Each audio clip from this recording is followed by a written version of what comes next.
Kyle, can you put us on the air, please?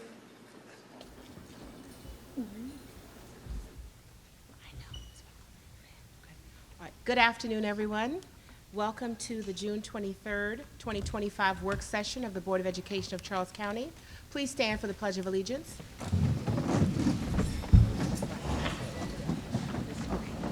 I pledge allegiance to the flag of the United States of America and to the republic for which it stands, one nation, under God, indivisible, with liberty and justice for all.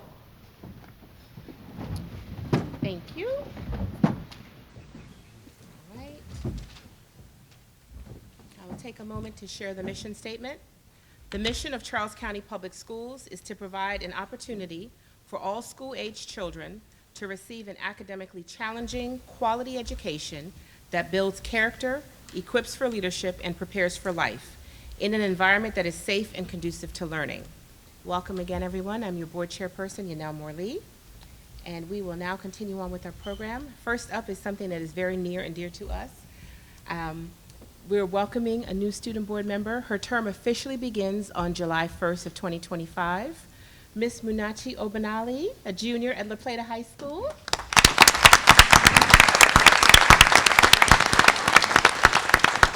And she will be sworn in by our clerk of the court, Miss Lisa Yates.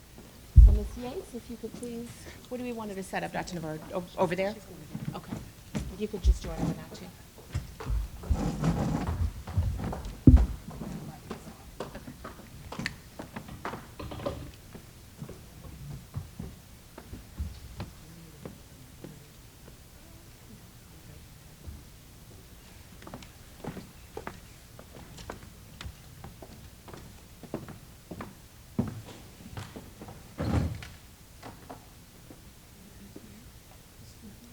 She can stand on the other side. Just watch the wires.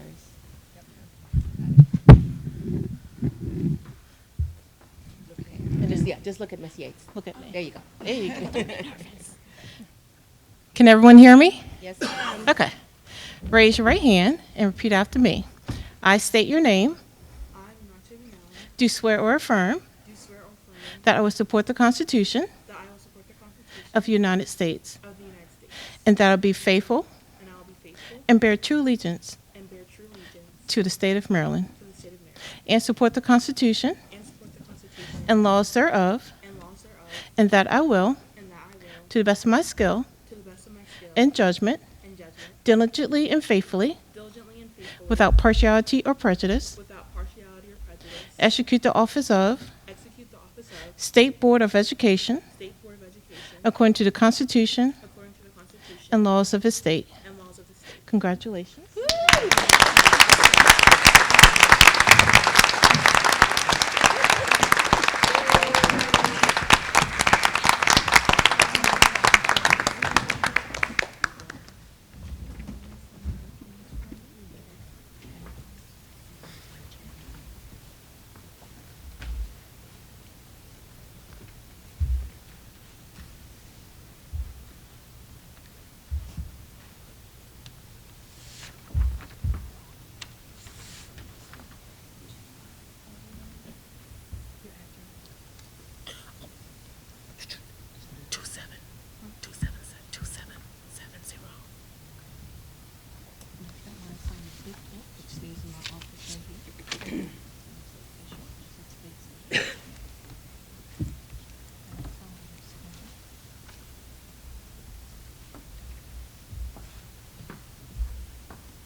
Board members, can we all get a picture with Munachi, Ms. Yates, and Dr. Navarro? Yes.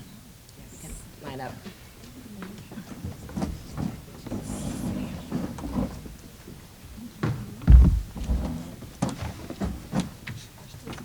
Yeah, please. It's a little treacherous back here. Careful, right in the middle. Yes. Sure. Thank you very much.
All right, congratulations again, Munachi, and welcome aboard.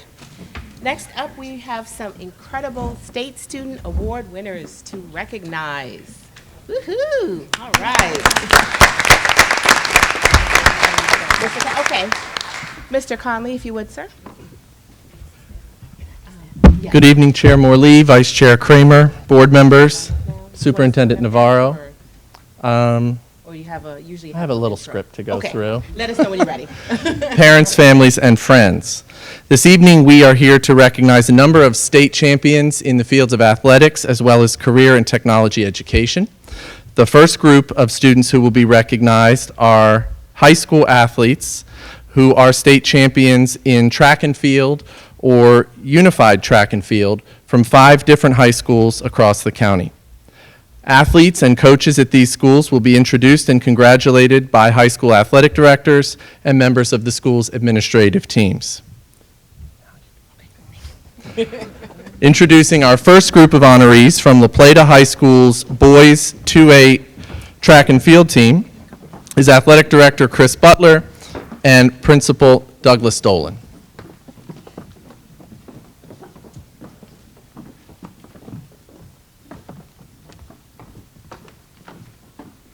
Thank you, Mr. Conley, and good evening, everybody.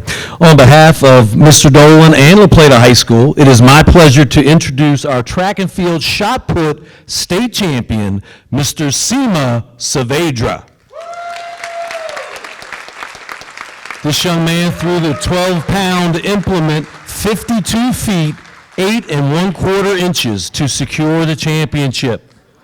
Seema also placed second in the discus at the same state championship this year, narrowly missing a double championship. He is coached, yes, awesome, Seema, good job. He is coached by Miss Jamie Rivenberg, Miss Kayla Truesdell, and Mr. Jason Walton.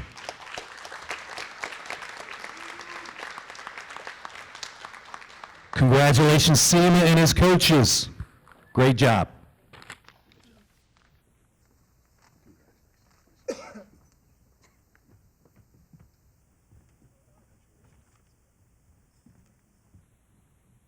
Now to introduce and recognize the members of the McDonough High School Unified Track and Field Team, we have Athletic Director Pamela Thornton Miller and Assistant Principal Sonia Jasu.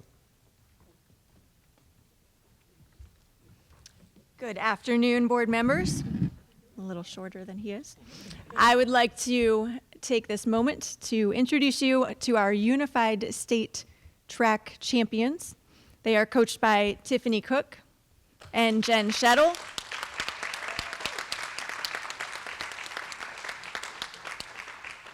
Our student athletes are Zakar Adams, Brooke Benet, Malachi Faxon, Jamal Jones, Julie Perillo, Ethan Shettle, Elizabeth Sylvain, Ruby Thiessen, and Delilah Turnbull.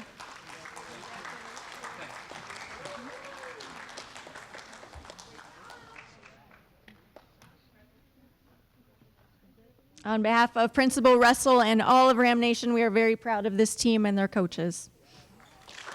Absolutely. Thank you, Lily.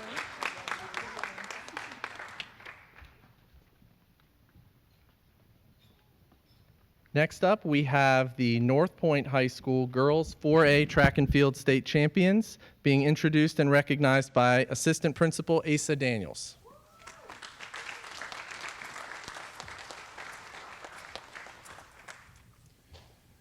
Good evening. This evening I'd like to present to you on behalf of Mr. Daniel Capel, our principal of North Point High School, athlete that goes without question. She won the 100-meter dash and has a state record in that. Also, she has the 200-meter dash and has a state record in that. And in the state championship, she has a 400. She won the 400-meter run. I'd like to present to you this afternoon Miss Corinne Corbin.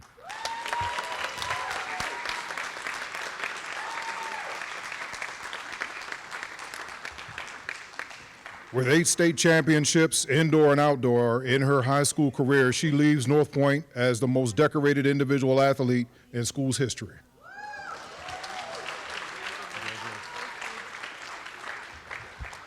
This team was coached by head coach George Empty, Lionel Ball, Zoe Madison, Neil, and Charlie Poole.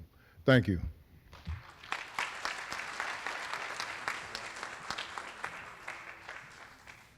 And now to introduce and recognize the track and field girls 3A state champions from St. Charles High School, we have Assistant Principal Nicole Bolden. Good evening. I'm Nicole Bolden, Assistant Vice Principal at St. Charles. I'm honored to introduce our 3A state champion, JC Void, and our head coach, Katie Shuby. JC won the 3A girls 300-meter hurdles event. Congratulations.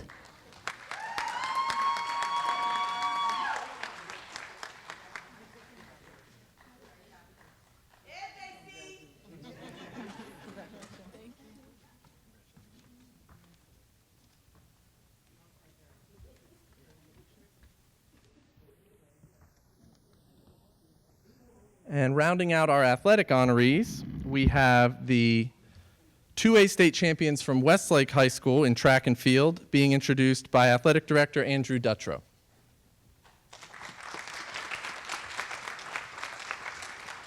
Representing the 2A state championship for outdoor boys is Noah Hofstadallis.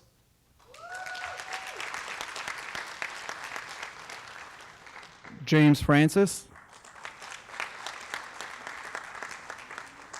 And the young man that came in 6th place at the Nationals last night, or 2 nights ago, I think, David Nabucco.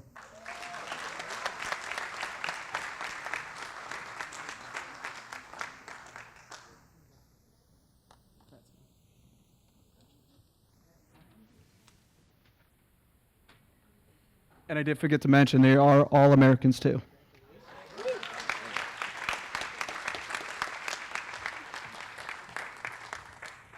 In addition to our athletes, we have a number of students being recognized in various disciplines for winning awards in the field of career and technology education. And now it's my privilege to introduce our career and technology instructional specialist, Mr. Kevin Reisinger.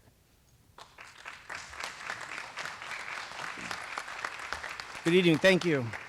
I'd like to start the list this afternoon with our 2025 Cyber Patriot competition. Cyber Patriot is a National Youth Cyber Defense competition created by the Air and Space Forces Association, a team from North Point High School, coached by Ms. Sandra Rivas and Dr. Nakwai Roundtree, with the technology mentor of Mr. Jeffrey Rivas. These students went and competed back in January, but just not getting around to properly celebrating them.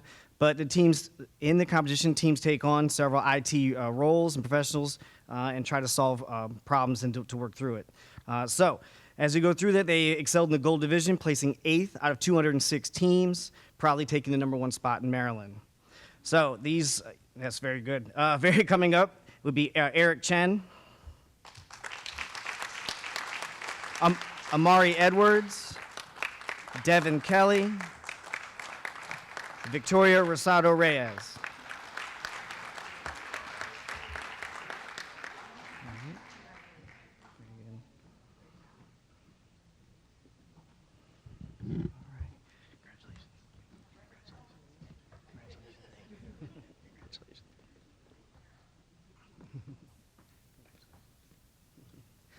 All right, next we have the 2025 Educators Rising State Competition. Every year, Ed Rising, for those that don't know, Ed Rising is the student organization for aspiring young teachers that want to grow up and hopefully come back and work here in Charles County. We have openings. We'll hire you today. At any rate, that's it. A small plug there. But on behalf of Principal Capel and instructors Melissa Palmer and Anna Teichno, we have the the State Educators Rising Conference official T-shirt logo was designed by North Point student Tara Newcamp. So I'm not sure she's here, but it's worth recognizing at that state competition. All right. And now for our list of MESA awards. There's several teams that excelled at the state level. Of course, MESA is the Maryland Mathematics, Engineering, Science Achievement Awards. As we go through this was held up at Johns Hopkins University. For Community Cleanup Challenge at the elementary school level from William A. Diggs, Principal Benjamin Harrington will step forward. We have coaches Tracy Davis and Michael Johnson. Team members, Sam Ediger, Cameron Hall, Derek Samuel Horsfall, and Bryson Wooster. All right.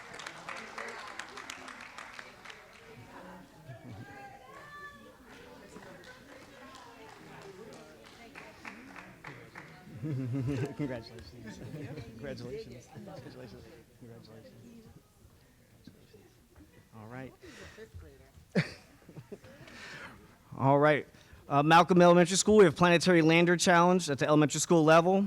Principal Scott Hange, with coaches Bianca Valdez and Betty Lyon. Teammates Gabriel Aguirre, Rodwell Cole, Camden McCarthy, and Jacob Sheneman. Malcolm also had Storybook Theme Park Ride Challenge. We have team members of Madison Aubrey, Skylar Barrer, Donald Parks, and Ava Sheneman. Come on up.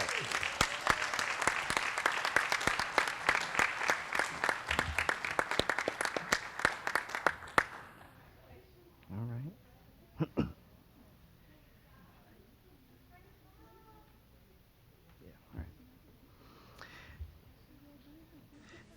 As those folks are making their way across the stage. Moving on, we have Wearable Technology Challenge at the elementary school level from Samuel A. Mudd. Principal Ms. Portia Parker, coached by Maribel Reyes and Brandy Alexander. Team members Eldana Esrat, Noel McPherson, Joshua Perez Rodriguez, and Elizabeth Rodriguez Zelaya.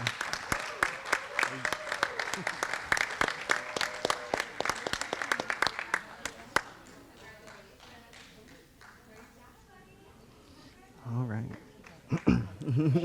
Congratulations. Congratulations. All right. In our next Community Cleanup Challenge from John Hanson Middle School, Principal Ben Colhorse, coaches Armin Nicholas and Kenneth Trebet.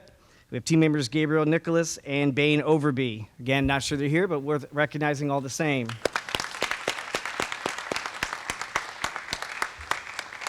Continuing with our middle school level, Planetary Lander Challenge from Picklewaxon with Principal Luanda Thinstead, coaches Sherry Gibney and Ryan Amor. Team members Evelyn Bedell, Sophia Burberta, Mahi Sharma, and Raylyn Welch. National Engineering Design Challenge from Picklewaxon Middle School as well. Team members Elise Jennings and Lillian Merkel and Tegan Rooney. And those are the, and one more. Planetary Lander from Pico, Evan Bedell, Sophia Bertu, Mahima Sharma, and Raylyn Welch. They were very busy. So congratulations to Pico. At the high school level, from Henry E. Lackey, Principal Cheryl Davis, and coached by Mr. Jonathan Liston and Thomas Fawcett. In the Community Cleanup Challenge, Samuel Simon and Jaden Jund. All right. And finally in wearable technology at the high school level from St. Charles, we have coaches Leah Pennington and Terrence Stone, and team members Emmanuel Davis and Jaden Hill and Joaquin Hill. So congratulations to those folks. Thank you.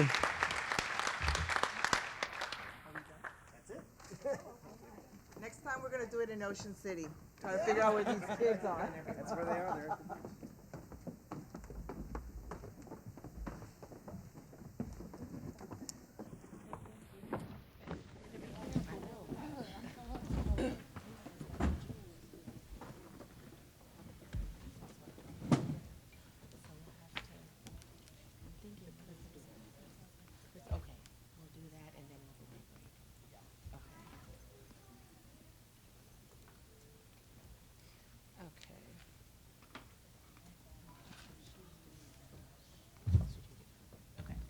All right, everyone. Thank you for those who have remained for our riveting meeting.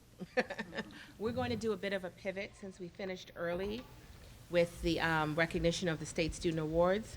We will next go to the update, CCPS's 2025-2029 Strategic Plan, presented by Dr. Maria Navarro, Superintendent, and Ms. Chris Miller.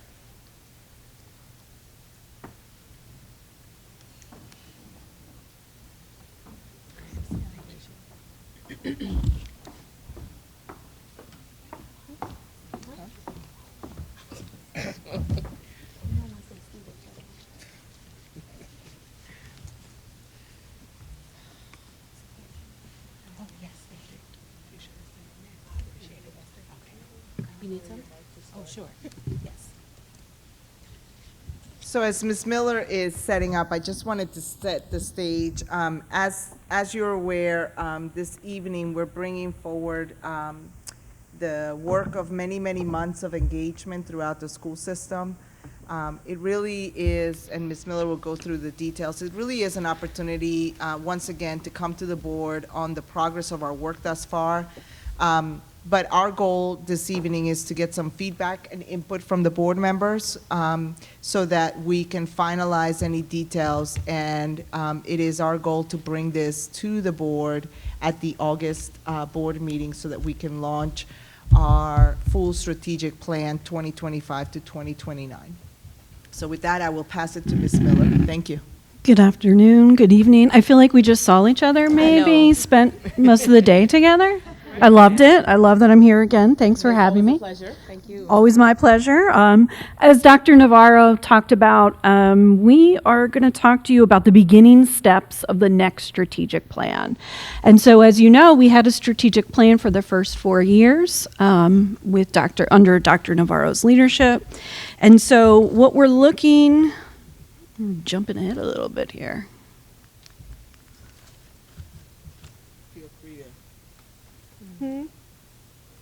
Close this. Close it out. Okay. We're having some technical difficulties up here. I know you guys can't see it. Okay. No worries.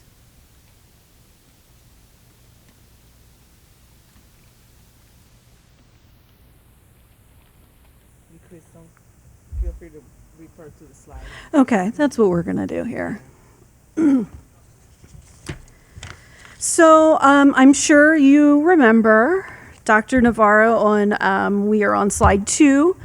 We did a lot of engagement of our stakeholders here within Charles County, and we made sure, Dr. Navarro made sure that the input that she gathered for this next plan was very accessible to many different people in our district. So there were virtual meetings, there were in-person meetings, there were evening meetings, during the day meetings. There were surveys that were sent out encouraging everybody to participate. I made my kids do it. Because participation is important. And so from all of that, we gathered over 3,000 different responses about what the community, what teachers, students, what they felt were important here in our district. And so based on that information, I'm gonna stand back here.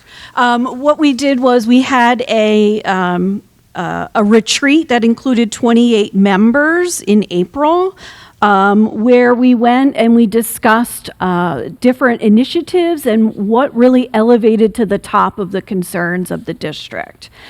From that, then, we looked at, and we had this conversation earlier today about how do we measure growth and measure outcomes here in our district.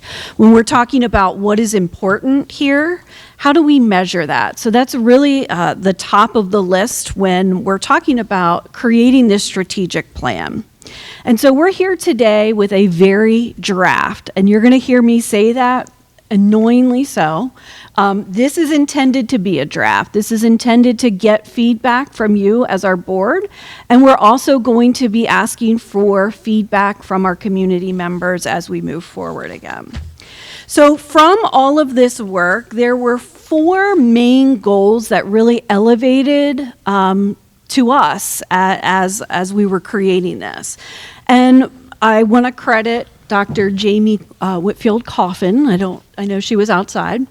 And so when we were talking this through, we were looking at these 4 goals. I want you to think about what are the characteristics of a Charles County Public Schools student, and what story does this strategic plan create for that student? Because every student is different. Okay, so when we're looking at goal 1, we're looking at the instructional component, equip every student with the knowledge and skills needed for success in college, career, and beyond. That looks different for different students, right? So that's what we want our students to be able to do. How can we do that? We foster safe, inclusive, and healthy learning environments where every student and staff member feel valued, supported, and empowered to thrive. Again, that looks different to different students and different staff members and different roles that we have here in our district. From that, we really need to attract, develop, and retain a diverse and highly effective team of professionals who are committed to the continuous growth and to supporting student success across every role in our schools. Please understand that that language is very purposeful. We're talking about a workforce of professionals. We're not talking, oftentimes when we look at this work, we're thinking just teachers. It's more than just teachers. We're talking about our entire workforce. And then goal 4, build strong collaborative partnerships with families in the community to support this learning and well-being. So think about how these 4 goals really contribute to a story and a vision of who we want our students to be. So within each of these 4 goals, we have almost kind of mini goals within them, because we know those big 4 goals, there's a big overarching theme for them, but we know that there are things that have to be done within each of those 4 goals. So when we're talking about instruction, we need to make sure that we are applying high quality instructional practices, and we're monitoring that high quality instructional practice, that we look at collaborative planning, and we strengthen those multi-tiered systems of support. We want to increase specific student populations in programs such as advanced placement and early college and CTE programs. And we also want to increase the availability and the reach of our dual language programs. So again, this is encompassing more than one student. This gives us a very large view of instructional programs within Charles County Public Schools. Moving to that safe and inclusive learning environment, we're talking about enhancing see something, say something, especially at our elementary schools. Not that we, I'm going to leave it at that. I'll come back to that. We want to improve our response protocols for our staff members, build and strengthen our partnerships with local security professionals, provide targeted support during key transitions. We've talked about those students that are going from 5th grade to 8th grade, from 9th grade to 12th grade, going from maybe one program in high school to another, and what do those transition programs look like? Looking at the strengthening and aligning our mental health and behavioral health supports. We have implemented them, but now we really want to strengthen them and make sure we are meeting the needs of our students. And then again, increasing representation of specific subgroups of students in our extracurricular activities. As we attract and develop and retain our professionals who are committed to this district, we've talked about implementing our strengthening recruitment pipelines by partnering with institutes of higher ed. Implementing some innovative pathways for teacher certification, such as Grow Your Own, providing meaningful learning opportunities for our staff that really allow career growth and align with our goals from within. Looking at career pathway programs for our students that are currently here. I know when we were meeting Miss Majors, she loves to go through at the graduation, she goes through all of the programs and she looks at our students and what they're doing with their futures. We have an opportunity to really hone in on that and to think about how can we provide opportunities for our students to come back and become employees of our school system. And then with that, we want to strengthen our mentoring and coaching program for all new staff, not just for our teachers. And then again, in order to do this, we need to build those relationships and those partnerships with families because we recognize, and we've included it in here, that student learning, that informed and engaged families make a lasting impact on student success. So what does that look like? We want to strengthen our community partnerships to support internships, mentorships, and resources. Expand family and student voice. That has been something that the board has discussed at length. And looking at tailored engagement opportunities to meet the needs of the community. It's not a one-size-fits-all for everybody. Not all parents or grandparents or guardians can participate the same way. So we need to create those avenues for them so they can become informed. As we go through this, we looked at how are ways in which we can measure these strategies that we have within each of these goals. And so last week, we just, the blueprint, imagine that, I'm going to bring up the blueprint. The blueprint implementation coordinators were given information from Maryland State Department of Education. And under the leadership of the state superintendent, Dr. Carrie Wright, she is revamping what the strategic plan looks like. And she has multiple metrics in what the state strategic plan would look like. And they're aligned to the blueprint. They're aligned to the blueprint outcomes and the blueprint metrics. And I'm happy to say that many of the metrics that we put in as a draft for this are also in here. So that to me tells us that all of the work behind the scenes, it's very thoughtful in nature. We want to ensure that we are setting students up for success, but we're also aligned to metrics that can be measured in a way that is meaningful and looks for growth for both our students and for our community and staff members. So within each of our strategies, we have thought about some of these metrics. And again, as we go through, we know that you can measure a lot of things by some of these strategies. So when we're looking at the increasing the availability and reach of dual language programs, we know what the research says when we give students access about that when I'm looking at this. It's not just increasing the percentage of seal of biliteracy recipients. It's not just expanding dual language programs. We are giving students a tool to help, right? That is going to help with them beyond Charles County Public Schools. It's going to help them with college and career readiness, right? So when we look back at all of these different strategies within our goals and even our metrics, we want it to be very student focused.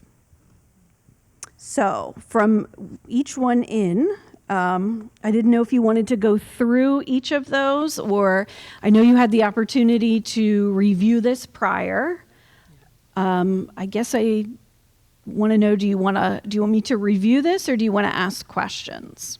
Maybe just the highlights. Okay. In case they don't get a chance. So within priority 1, it's very heavily focused on instructional outcomes. So as you know, with the blueprint, the instructional outcomes are related to Pillar 1, which is early childhood education, and Pillar 3, which is college and career readiness. So as you look at the metrics, you're going to see things like the percentage of seniors participating in the CTE completer, AP, IB, dual enrollment or early college, increase in apprenticeship opportunities. Again, this goes back to our instructional outcomes for our students. Priority 2, safe and supportive schools. When we're talking about students' mental health, we know when students feel safe, we know that students come to school. We know that that impacts chronic absenteeism if students don't feel safe. We know that we want to provide safe experiences for our students, and we've talked about that earlier today, that safe isn't always physical safety per se when it comes to fighting.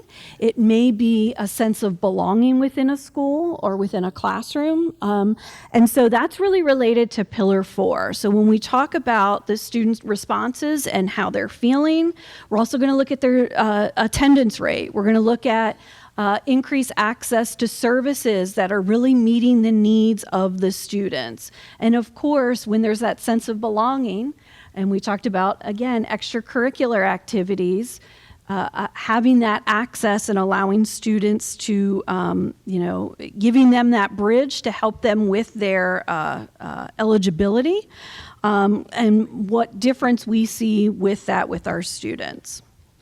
Also within safe and supportive schools, we're talking about again, those transition points, providing those resources for students that need them. That's going to impact students' ability to be college and career ready. So we are hitting on Pillars 3 and Pillar 4 here in Priority 2. Priority 3, human capital. This is all about our staff.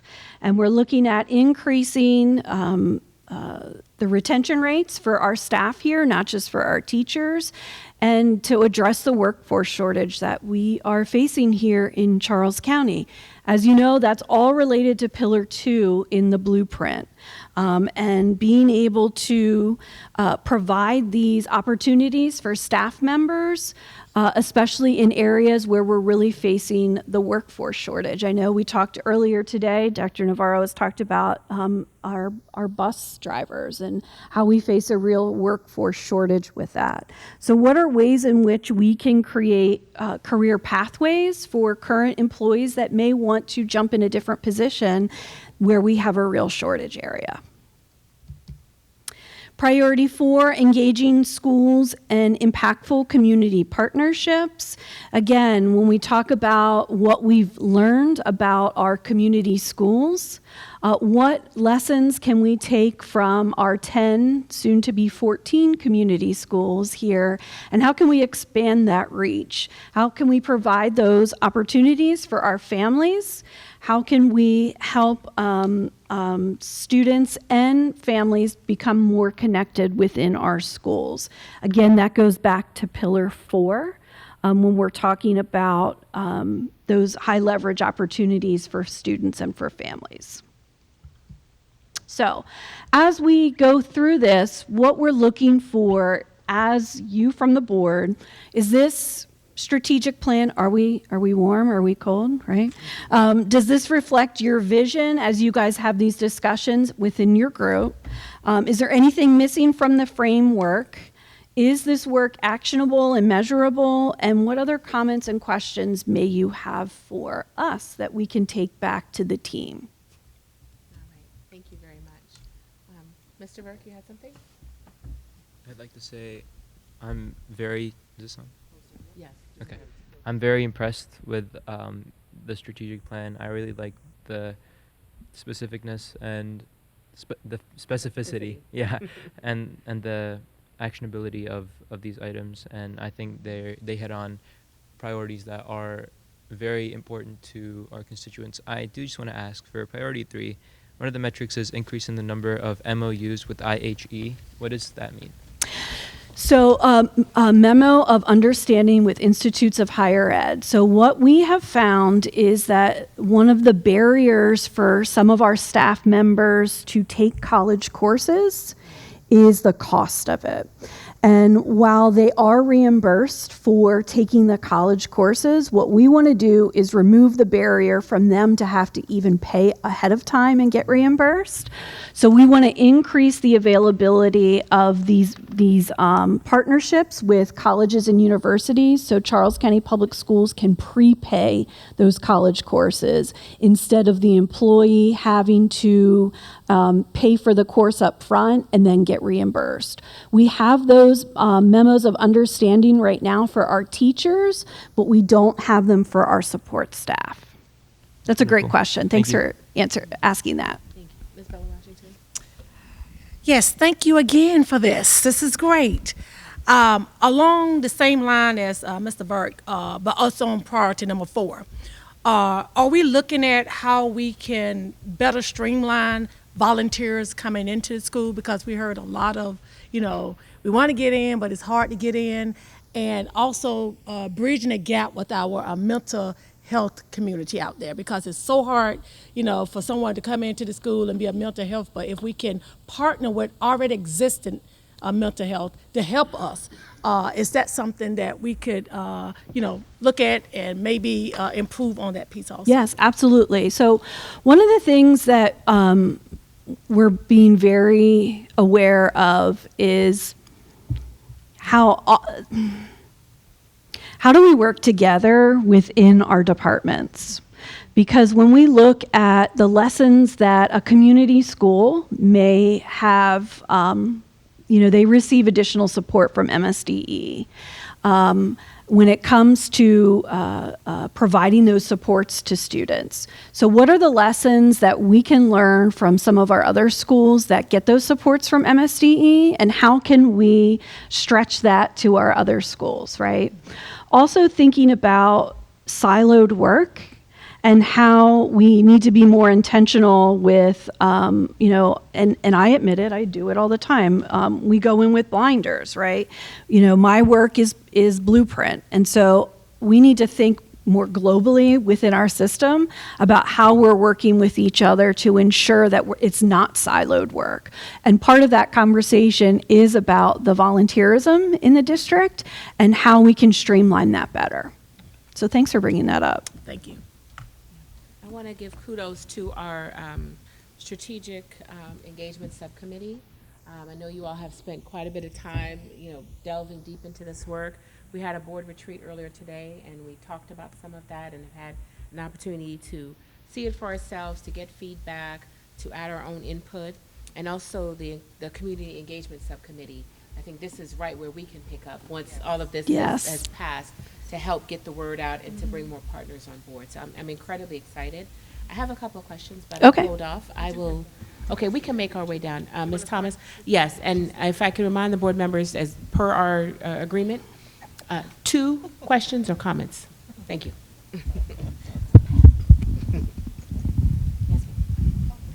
Oh, and yes, thank you. I see you have to speak into the mic. You want to start this way? Yes, we can just wake up, and anyone who wants to speak, we could start with Ms. Thomas. Okay, Yes. thank you. So thank you for this update. I was the chair of the strategic strategic planning committee, and I think we did a great job. I was at the April retreat, which was really great to see everybody leaning in. So I applaud all the educators and everybody, as well as Ms. Majors and her staff for that leaning in and being kind of forward-thinking and innovative. The one question that I would have is, as we talk about adding things into the school to be more relevant, I know that's industry is ever changing, right? So IT is ever changing, medical, whatever those things are. I just want to make sure that as we do that, we find a way to have a continuous improvement to continually get the relevance of the community, whether it's CSM or, so just want to make sure we build that in. But other than that, I do think that we're on the right track, leaning forward, stretching ourselves and stretching our staff to be prepared. So that's the only thing, that continuous improvement. Let's just not stop. We got to keep the pedal to the metal, if you will. I appreciate that. And yes, absolutely. So thank you, Madam Chair, for reminding us about our time. So I will give one kudos and two questions.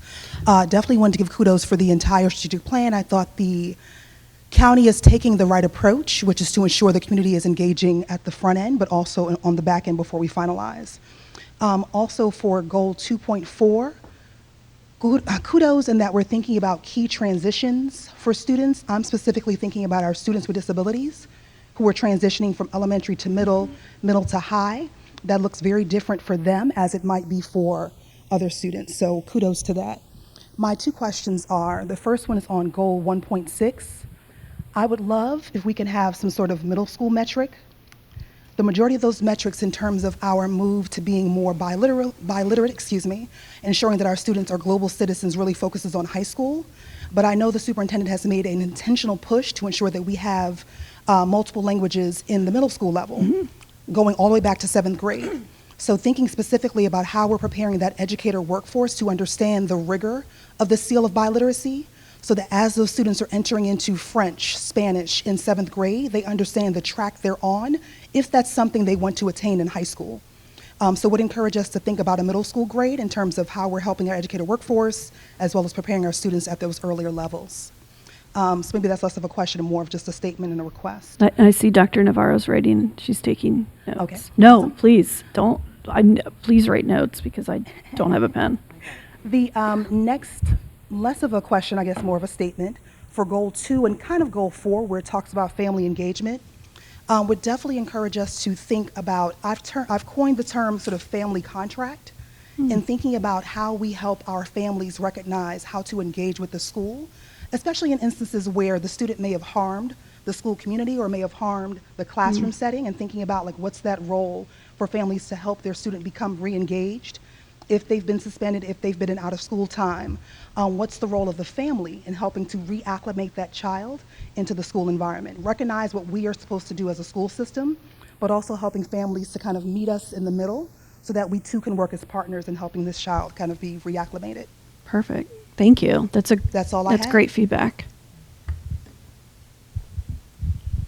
Anyone else? Oh, yes, you can. Oh, yes, keep passing the mic down.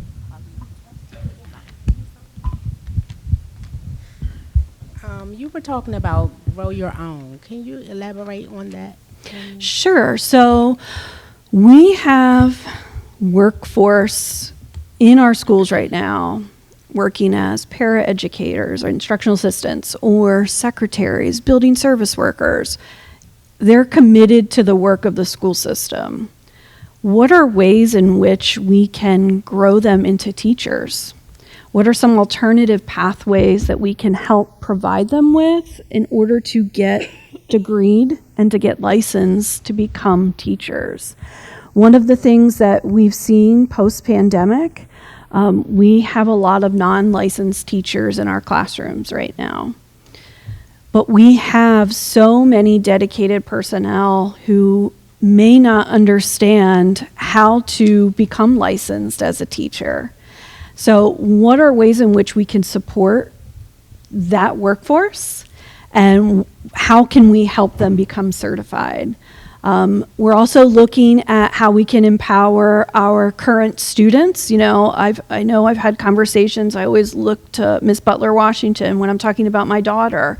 when we're talking about our career counselors. We have career counselors in our middle and high schools. So how can we better reach out to our current students to help them become employees of ours, including, grow your own program for students that want to become teachers? And then I would just like to just make a suggestion also to see how we can add bringing out our fathers a little bit more, just to create dinners with dads and things like that, to get them more involved in the education. We always celebrate our moms, but if we could just find opportunities to just expand dad involvement. Okay, great, thank you. And I know our Title I has a dad advisory, which has done really well. But again, learning from our pockets of work and expanding that to other schools. So thank you for that. Even at early child. I know. Listen. Just so you know, I go back and again, career counseling, early childhood. I know who to target for this, but we're doing so great when it comes to early childhood education. We have the second highest number of 3-year-olds in the whole state. I mean, if you look at that, and it's the dedication and the commitment of the board, Dr. Navarro, and the funding that we're getting. So thank you for that. Good evening. Good evening. So you mentioned safe schools, mental and emotional health, Hazel Health. I wanted to know, or I guess make the suggestion on, we talked a lot about partnerships with community organizations. I've received phone calls about the limited amount of times that students can meet with Hazel Health. So I was just wondering how are you connecting them to other agencies in the county that deal with mental health issues? So that's one. Another question I have, or maybe suggestion, to maybe look into health education. In health education, there is a mental and emotional health unit. So what are we doing, or what can we do to expand?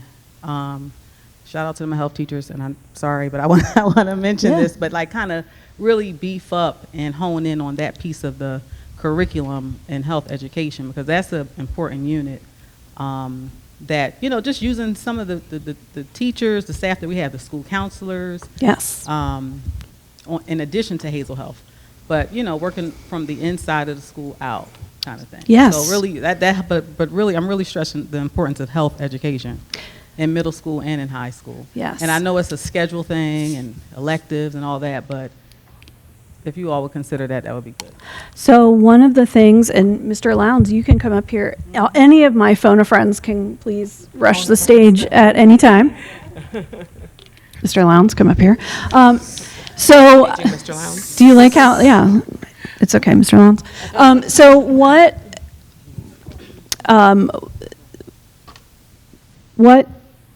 the Office of Teaching and Learning has done is they have looked at the health curriculum. Would you like to talk about this with Mr. Gallant? Thank you. So that's a great question. So one of the things that we have do and we continue to do is look at the curriculum and look at where we need to highlight a few things that will help us support some of the things that we're trying to get across, some of the areas of concern that our community has highlighted, that our board has highlighted, that we need to emphasize. And some is the mental health aspect of where to go for help, where to go for support, what are the supports we have. And so we're putting that in our curriculum when we're meeting with the teachers coming up. And it's going to be one of the areas that we do highlight for next year within our health curriculum. So it's one of the things that we do look at for constant upgrades, as far as we have broad topics that the state wants us to cover within the health curriculum, and we're able to add and make it personable, the Charles County perspective, and to make sure that we're putting the information in there that we want to highlight. Thank you. And I know you're aware of the local behavioral health authority. They have a provider list of all the agencies that provide mental health services. So, but I know you're aware of that, but I just wanted to say that for the record. Oh, sure. So I think one of the interesting things is, besides the health curriculum, which I think if you recall, when we did the safety town hall, we also were very explicit on the grade levels that we would infuse various forms of safety. But regarding, and at that time, it was personal safety, it was knowledge and awareness around gun safety.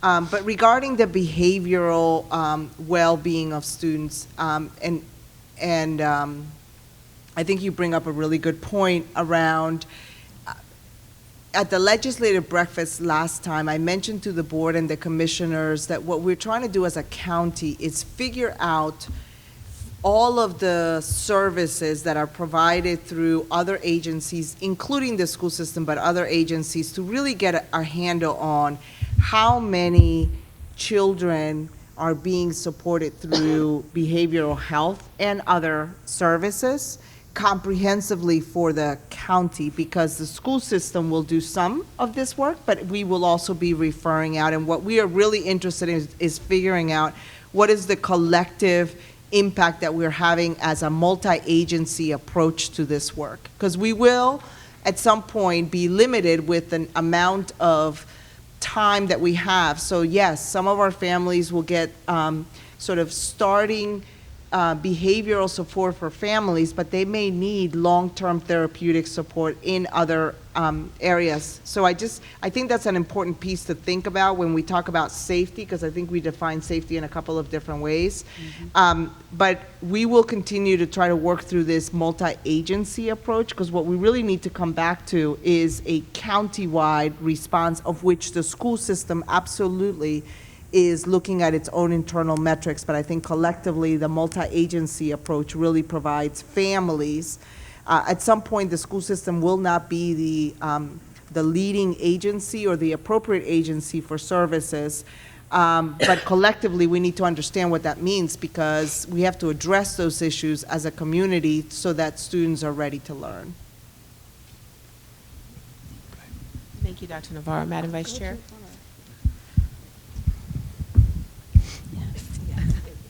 All right. Thank you, Madam Chair. Thank you, Ms. Miller, for this presentation.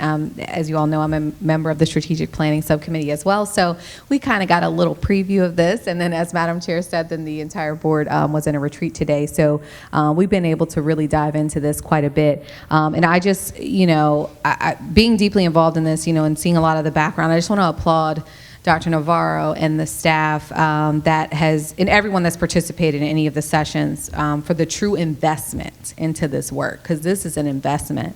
I mean, all of the sessions that were done virtually, in person, via survey, there were just numerous opportunities for intentional engagement provided to the community, to all of our stakeholders, which is critical, and this feedback is invaluable to make sure that as a district we're including all voices in the plan. And you really do see that when I'm looking through the metrics.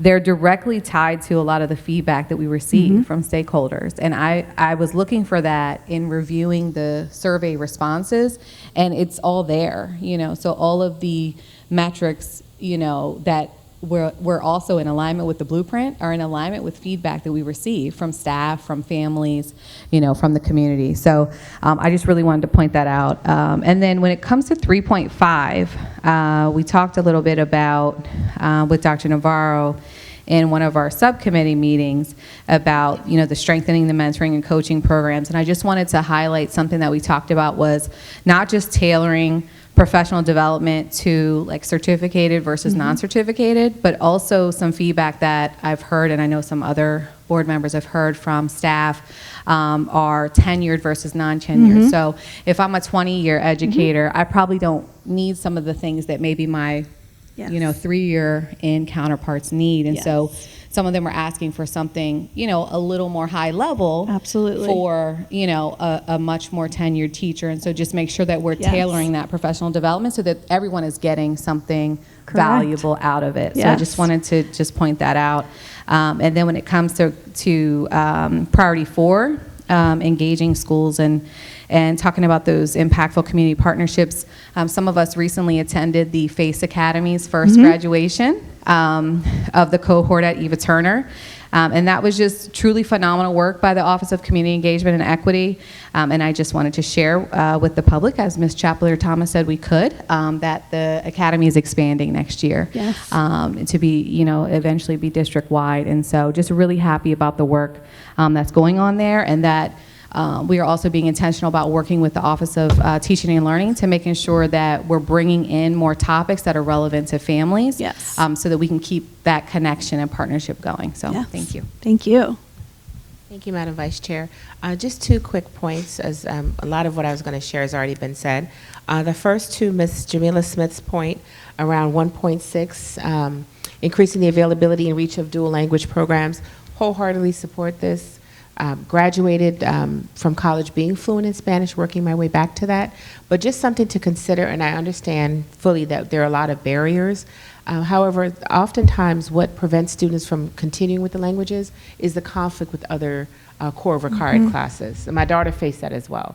And so unfortunately, she could not continue with Spanish because there were other things, she'd kind of already met the maximum that she needed to graduate, or the minimum, I should say, and then just could not make it work with her schedule. So I understand there are many things to consider as we plan to schedule district-wide, but that is often a barrier for students. And also as it relates to 1.5, increasing the student participation in programs such as AP, early college, career and technical, et cetera. We've talked about this publicly and just want to reiterate, again, for the benefit of the public, to our parents who may be listening, encourage your students, challenge your students. We may need to volunteer some students to have them step up, because very often they will meet whatever challenge we present them with. And so I think that in of itself will see a significant increase. It's wonderful, as we always talk and celebrate our students that are high achievers, that excel, that challenge themselves. 2 of them are currently on the stage with us. But there are many more students that, with the right supports, could also do that. Yes. So I just want to reiterate that, and I'll leave it there. But kudos to you, Ms. Miller, and just exactly what the Vice Chair said about tying this back to the blueprint and to the work that the board supports, and then getting the community feedback. It's fantastic. Very well done. Madam Chair. Thank you. Madam Chair. Yes. If I could just add one point that I wanted to piggyback off what you said.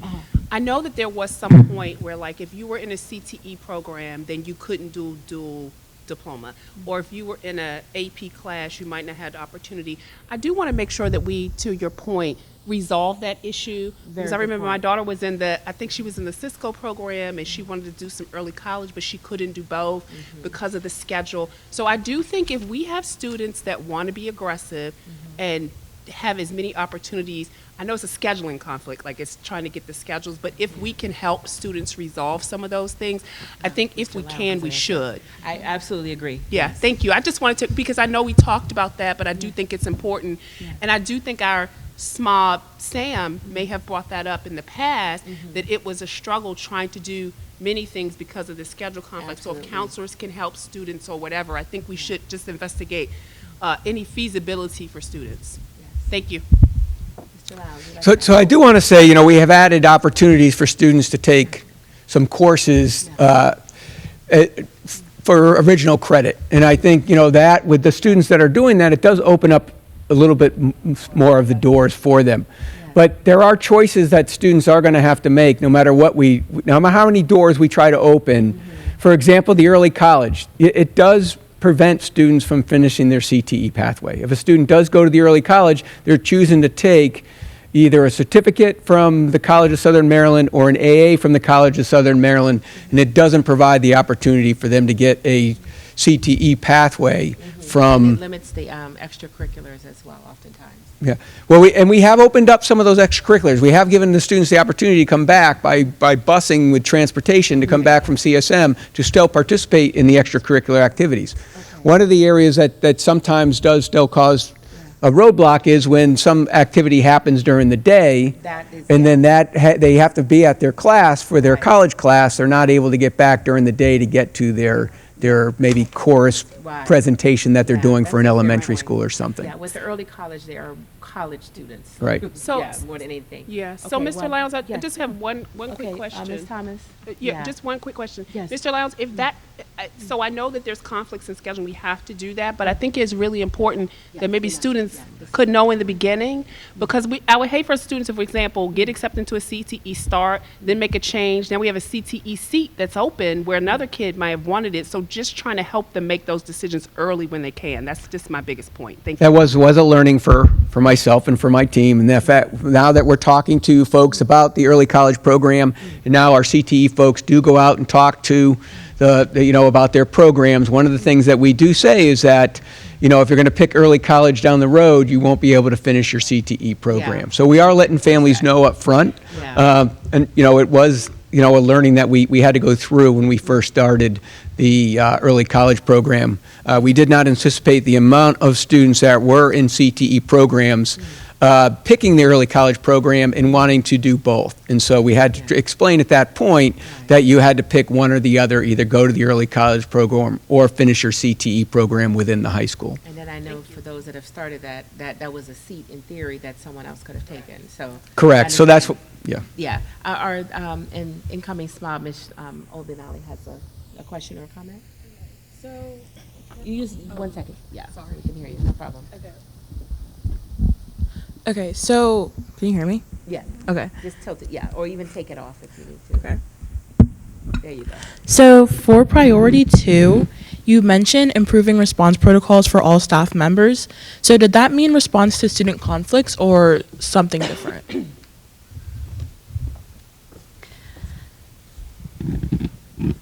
2.2. 2.2. Yes. So Yes. I think that encompasses a larger point. We're just ensuring that there are certain protocols that staff members and administrators are trained on to respond to certain events that happen in schools. So we had an audit, a safety audit of our schools, where schools receive feedback on different aspects within their school. And so we just want to ensure that everybody understands when something happens in a school, exactly what is supposed to happen. Safety protocols, procedures, and it's just a way to ensure that everybody remains safe no matter how big or small an event may happen in a school, if that makes any sense. Okay, I see what you mean. Thank you. Mhm. And then also, this is also priority 2, where you say increasing representation of specific subgroups and students in extracurricular activities. I was wondering what exactly would that look like? So there are certain subgroups of students that are underrepresented in some of our extracurricular activities. So I believe, Dr. Navarro, correct me if I'm wrong, we were looking at females in sports. Is a group that is underrepresented in an extracurricular activity. So what are ways in which we can encourage more participation for students who are not represented in some of these activities? Okay, so you're more so looking for ways to increase Mhm. that? Okay. Yes. Okay, thank you. You're welcome, thank you. Okay, and final point, Mr. Burke. Maybe easier if you just hold the mic, like, yeah, just, there you go.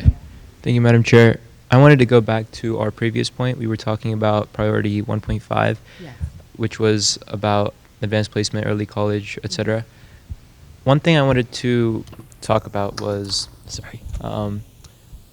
a big reason of kind of the discrepancy between people who take CTE courses or AP courses is whether or not their school offers them. So as a measurable metric, I'd like to consider just what we have available, because, as a board that goes to all the graduations, every graduation introduces their valedictorian with their GPA, and you might have noticed it's always North Point that has the highest GPA, usually, and St. Charles is up there, and La Plata is up there, and they're all very high GPAs, but you always notice a pattern, and the reason for that pattern is simply because there are classes you can take at North Point that you can't take at certain schools because they're just not available, usually because of staffing reasons. So I think a measurable metric is whether or not is the number of AP classes available at each school, and since we'll be adding IB, I think it's measurable to just look at how many IB courses do we offer. You know, looking back when we're in 2029 and you're looking back at how have we improved in this, instead of just going, do we have more students in these programs? I think we can also say, do we have more of these available in both AP and IB, and are they available more equitably across all schools? Excellent. And along, kind of in a similar way to that point, I remember a couple months ago, Mr. Lowndes and I talked briefly about dual enrollment. And the thing about dual enrollment is not every course from CSM is covered fully in cost by CCPS. And one discussion we had was, is it possible that over time we'll see more of these be fully covered? Because right now there's a certain list of approved courses that are free to the student, and the rest we pay about half price because we're dual enrollment students. And I think that's also another measurable metric to consider whether we add courses to the list of approved courses. Great question, Sam. So one of the things that we're always doing with the College of Southern Maryland is looking at adding different programs and different opportunities for our students. The college credits that are listed on our website, you know, whether you take it in dual enrollment or you take it in early college, Charles County Public Schools pays for the whole thing. So that is one thing that, you know, you can either take it through dual enrollment or through early college. One of the things that we're looking at right now is offering some additional CTE opportunities at North Point with College of Southern Maryland to beef up some of our programs that we have there with our computer science and with the engineering classes. And so once we start looking at adding some additional classes, once again, those would be available both if you took it at North Point or whether you took it at College of Southern Maryland, if a student would rather do that as a dual enrollment courses. So we are constantly looking at adding courses, but one of the things that we don't want to do is open up any type of course for any student to take. Because what we've seen from some of our other LEAs who did have everything open and had to close things a little bit, was that there were courses that were non-credit bearing, and there were courses that were taken more for fun rather than on the academic side, that the school system was paying for, and they couldn't afford to pay for all of these courses. And so they had to look at, okay, we need to look at what can we limit. And what we're looking at when we pay for these courses is a course that will both satisfy the Maryland state requirement to graduate and for a college credit as well. And so that's kind of what we've done, is look at, all right, these are the courses that will meet, say, a history or a earth science credit, but will also meet College of Southern Maryland college credit, so that it meets both in all the courses that we're offering. All right, thank you. Well, quick question, Mr. Lowndes, a follow-up. What about Mr. Verk's point related to how students typically at North Point do end up with the higher GPAs because of, the AP courses offered, and the issue he raised about the equitability? Yeah. So the courses that the schools can offer, except for the courses that are specific to the programs at North Point. And so, for example, every high school can offer AP Calculus BC. Not every high school might offer that, because not every high school might have enough students to take that course. And so it does limit it based on the number of students that take and offer the course. And so one of the things we try to do is work with the high school in finding an alternative way to try to provide that opportunity for the students. And we're continuing to try to figure out how can we better utilize the online platforms that we have with our virtual high school to be able to offer more opportunities for our students through our own teachers teaching virtually at the virtual high school, but our other high schools being able to log in. Now, they would have to obviously do it at a point where it would be accessible to all of our high schools. And so one of the things that we're trying to do this year is try to get it, what do we need to offer, and what I brought up to the high school principals was, do we need to offer Calc BC at the virtual high school? And if we do, we either would offer it first thing in the morning or last thing at the end of the day. And that way, it would give an opportunity for them to know to set a schedule for a virtual class either at the beginning of the day or at the end of the day, and it would allow for all of the high schools to be able to participate. So we are working on this and trying to figure out a way to be more adaptive with the virtual high school. That would be great. Yeah, I think that's a great way to make progress. Yes, thank you. Yeah, appreciate that, Mr. Lenz. Thank you. All right, thank you all. And thank you again, Ms. Miller. Yes, wonderful presentation. Thank you. Thank you. No, does she went already? Oh, okay, I'm sorry. Yeah. Okay. Thank you. Thank you very much. Thank you. Yes, I appreciate it. Okay, board members, we are at 5:52. I would like us to go off air, please, until 6:05. Take a quick bio break. We'll come back and see if we have any speakers for public forum. If not, we will move into the end of the year student performance data with Mr. Lowndes. All right, so please take us off the air. We're off. Thank you. Welcome back, everyone, to the June 23rd, 2025 work session of the Board of Education of Charles County. All right. We were going to pivot to one action item. Do you want us to hold off for now, Dr. Navarro? Yes, I don't see Nikki here. Okay, she may have stepped. We do not have any speakers for public forum. Is that correct, Mr. Schwartz? Okay, that's correct. So no public forum. All right. She's still. Oh, she's still sitting. Okay. All right. Well, why don't we do? Okay. Yeah, we can do that. Or what we could do is Dr. Jones here. Oh, there he is. Oh, hi, Dr. Jones. Oh, I didn't see you among our millions. Okay. What we could pivot, yes, what we could pivot to that would be a little bit quicker is the board correspondence. Okay. Because we do have a person. Oh, never mind, Miss Majors, you're gonna live a long time. If we could give her 1 minute, we'll go ahead and pivot to the one personnel item, please, as we do have someone that has quite a distance to travel. Okay, so yes, I was going to say yes. So in the interim, may I please have a motion to approve our personnel action item?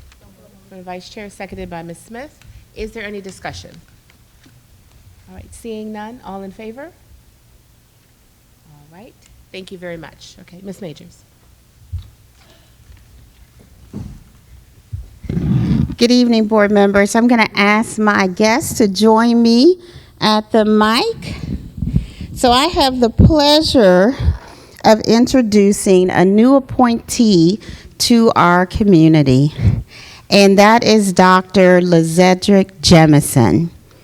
Dr. Lezedrick Jemison has been selected for our principal opportunity at Jennifer Elementary School.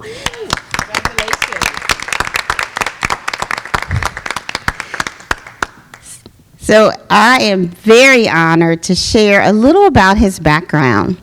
So Dr. Jemison recently served as principal within the Fairfax County Public School System at Fort Belvoir Elementary School, and he was there for 2 years.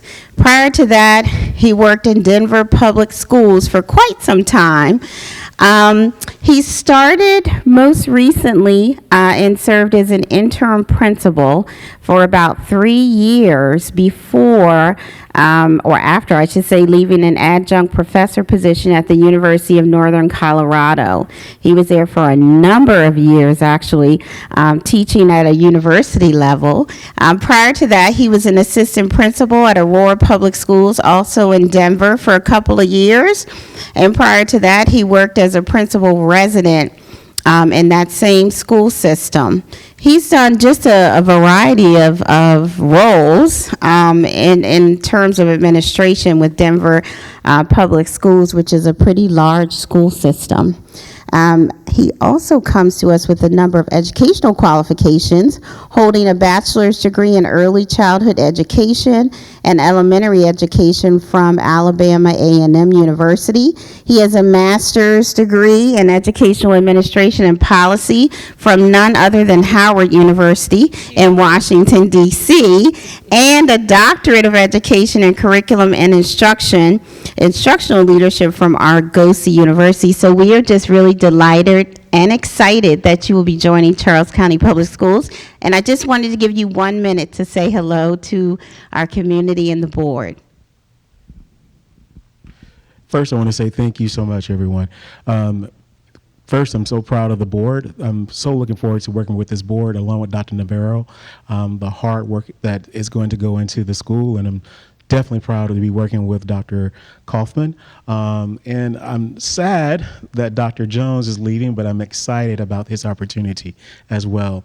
And I'm excited about the opportunity to work with such a strong, devoted community. I've heard so many great things about the school, and I'm looking forward to continuing the work, and not only continuing, but building upon the success with this board and Dr. Navarro. Thank you so much. Thank you, sir. Welcome. Welcome. Thank you. Thank you very much, Ms. Majors. And in continuing our pivot, we do have one report item left, but if the board would indulge me, I would like to move to board accomplishments and correspondence. We have two very special people that we unfortunately need to say goodbye to. I know, if we must. We're not happy. We do not approve this message. 0 out of 10 stars. However, beginning with our student board member, none other than Mr. Sam Verk. This is his last meeting as our student board member. We just want to, as a board, we did take pictures and give you a nice plaque at the last meeting. We do have a card for you on behalf of the board, but we just wanted to take some time and just thank you for all of your work. So if you have anything you'd like to share, Ms. Obinali, if not, we can move to Ms. Bella Washington. No, okay, Ms. Bella Washington? Yes, I would like to say Sam was my roommate on the board. And what I want to say, I love how Sam states his facts, even when he goes against what I want. But I still respect him because what the values that he has actually shaped me a little bit about thinking outside the box about what the youth want, because I'm not a youth. I don't have any in the house, so I have to pivot and look for you for what the new generation want. And my goal on the board is to make sure that your lives, the youth lives that are coming behind us, are the future and not what I have for myself. So you have made me kind of come out of my strong-willed place there for a minute and making sure that I do understand that the bottom line is your futures that we're on this board for, not our future. So I thank you for that. Thank you, Ms. Bella Washington. Madam Vice Chair Kramer? Oh, yes. Thank you, yes. Ms. Morley. Yes. Munachi wants to Oh, you do? has Oh, some words okay. now. Sure. Okay. Okay, so Sam has been super welcoming throughout like the whole opportunity of being on the board. I was super nervous at first, like the first May 9th meeting that I came to, I think that was the one. I was so scared, but he was so sweet and so welcoming. So I really do want to thank him for that. And also during the meetings, like they'll say something and I won't know what it means, and it's like he'll read my mind because he'll like write it on the paper and be like, oh, that's that. So like I just really appreciate him, and I hope I can be as good as a SMOB as him because he's super articulate and has such good ideas and good points, and I really hope I can do that as well. So thank you. Thank you, ma'am. Sam has it's just been phenomenal to work with you, Sam. You were an excellent representative of the student voice on this board. You're very thoughtful and measured in all of your comments and responses, and whenever you speak, I truly listen up a little extra because to Ms. Bella Washington's point, the student voice is so important, and this board has learned, traveling nationally to conferences, that not every student body has this opportunity. And I think that you just represent your peers very well. I don't think, there's anything that you have left out. I think you always try to be representative of everyone's voice. And at the same time, even if you don't agree, you're respectful of everyone else's perspectives and opinions as well. So I just think that you're just truly a great representation of what Charles County Public Schools can produce. I mean, you've been an athlete. While you've been serving on this board, you were co-valedictorian at your high school. I mean, so you have really shown us what excellence can come out of Charles County Public Schools, and I know that you're going to do phenomenal in the future, so we will miss you very much. So Sam, I love track and field. Long time ago, that was my sport of choice. So I'm just, I like that about you. And the one word that comes to mind when I think of you is balanced. I think you're very a well-rounded young man, and I just hope that you don't lose that. as you go out into this big old world, you know, to just stay balanced. You're very smart, that goes without saying, but I love that you have a nice world view. I think this, and being in this position has expanded that for you. So I wish you the best. You were just a breath of fresh air, you know, as a young person on this board. So thank you for all your input and insight, and I wish you the best. I just want to say it's been a pleasure. Even just a few minutes ago, you like, hi, Dr. Small. You know, and that's how you've been since I've come on the board. Thank you for just being a pleasant person. I look forward to seeing what's next. I know it's big. I know that there's something great in store for you. Stay who you are, and thank you for everything.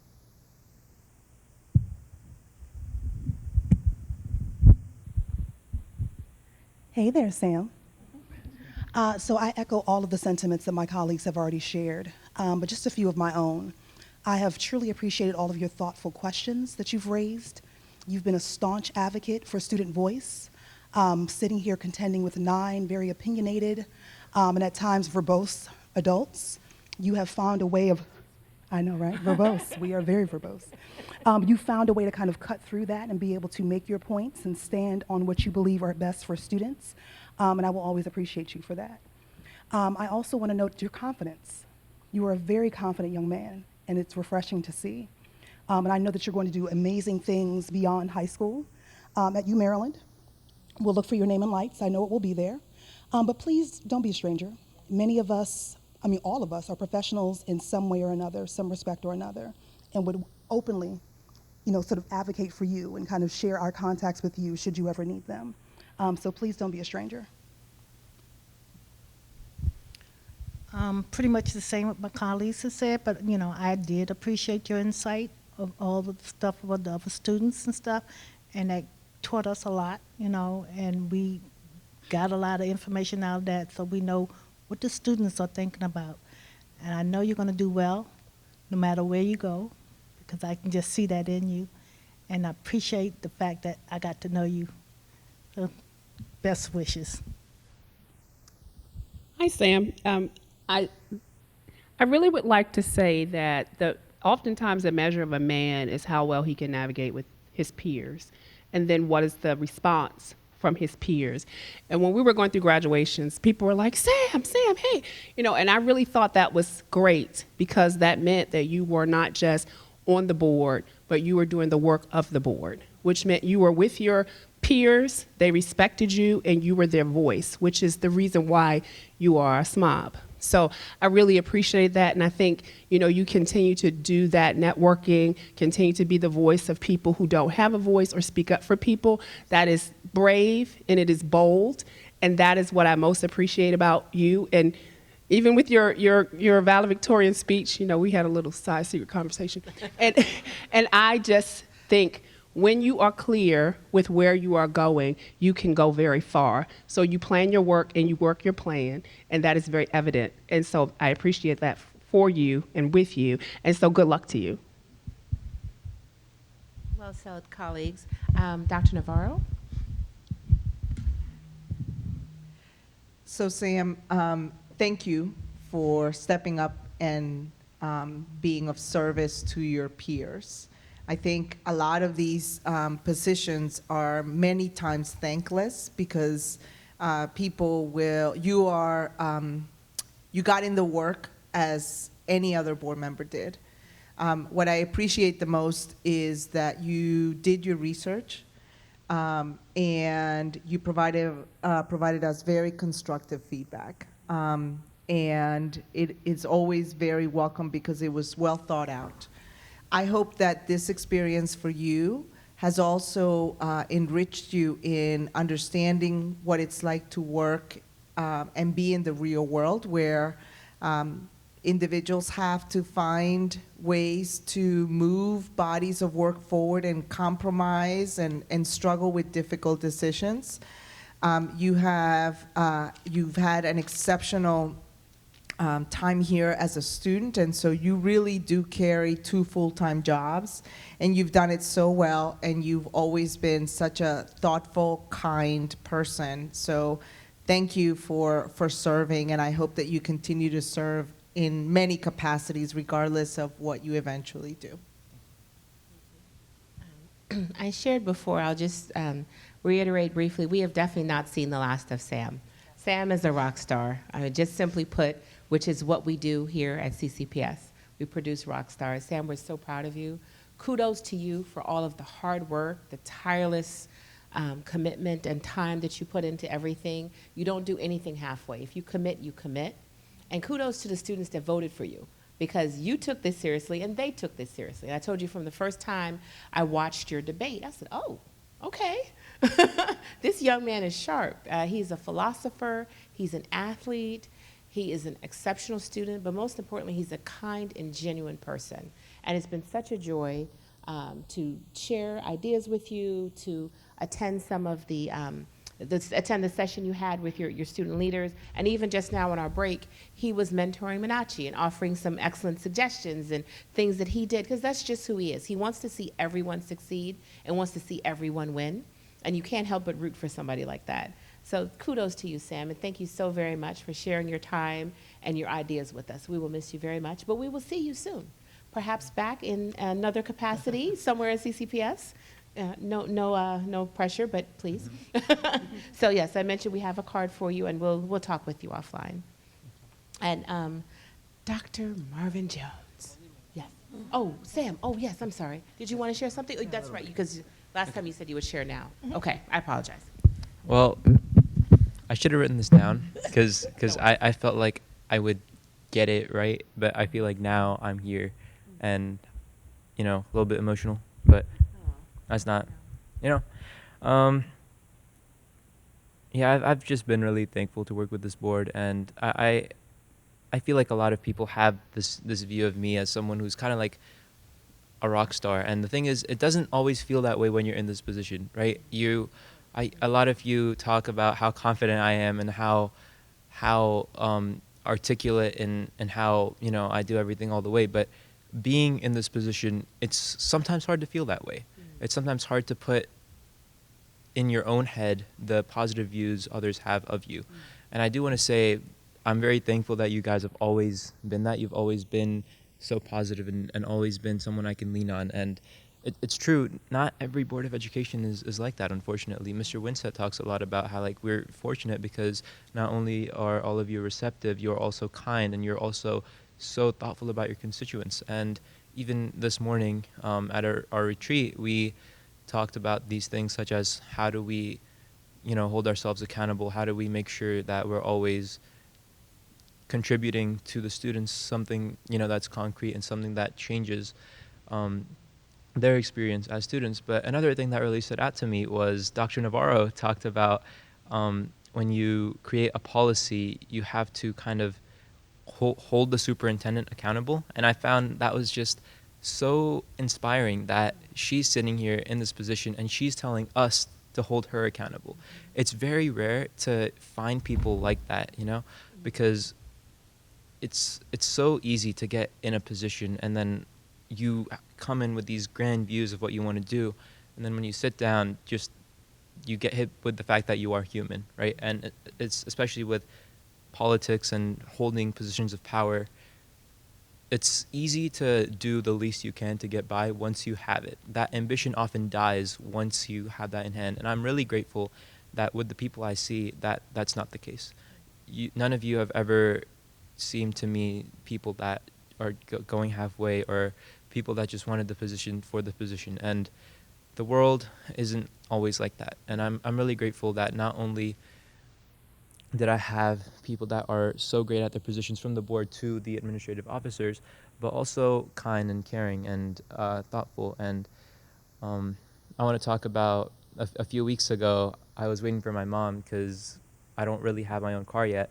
And I was in the parking lot, and you guys were all there with me, and you were, being my board mamas, as you like to call yourselves. Oh, we meant that. Yeah, We're like, we're not leaving till we know you're getting Right. home and how you're getting home. Yes. I was like, I'm okay, I promise I'm okay. But they were all offering their phones because mine had died, and it's just nice to be cared about. And that's what I'd like to say to anyone who's listening, if any students are listening, especially, that you've got to find those people that put that self-confidence in you, because I know that you deserve it, and that it's gonna be worth it, and that you're capable of all the things that you tell yourself you're not sometimes.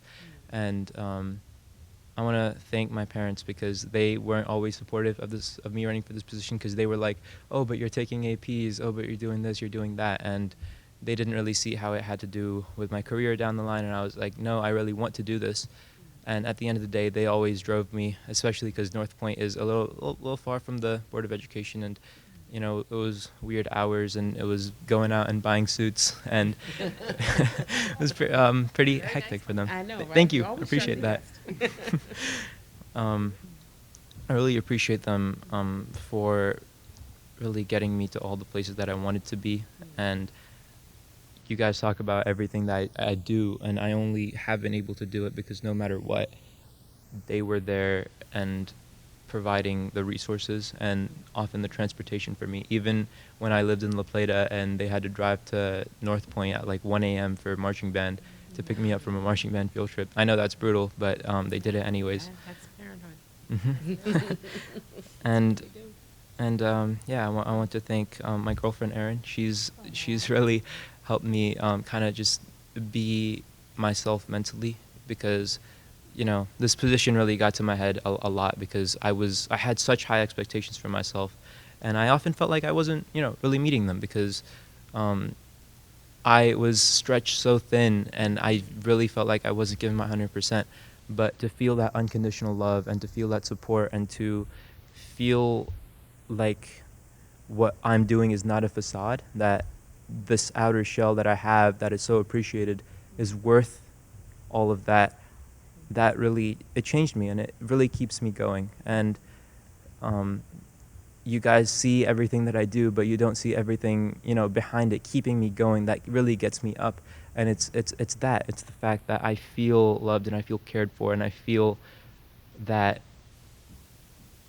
what I'm doing is real, right? And I know that a lot of people face imposter syndrome, and I really used to, but now I'm really confident, and I'm very happy with myself, and it's all because of her. And my final message is that you can't go 100% in everything. You really can't. At the start of the school year, Dr. Navarro always got on me about like these 7 APs, calling me out in a large crowd. We have our student member of the board who's doing 7 APs, and I really thought I could go 100% in everything, and it seems that way sometimes, but I didn't really achieve my goals in some aspects of my life, such as athletics, and sometimes here as well. I feel that if I had devoted more time, if I had taken on less, I would have been able to do more and connect to my constituents directly. And there are some ways where I feel like I just wish I had one more year. I really, really wish. I was just thinking that today when we went on break, is I think I could accomplish so much with another year. And I promise, Munachi, I'm always going to stay in touch, and everything that I fell short on, I'll make sure that you are able to start earlier, so it feels like you have more time, because it did take a while to get started, and it felt really daunting at first, but I really want to thank you all for your support, because it felt so reassuring, Miss Morley, when you came up to me on that first day and you were like, that you'd want to mentor me, because I was so lost. I was like, what have I gotten myself into? We all thought that. Right?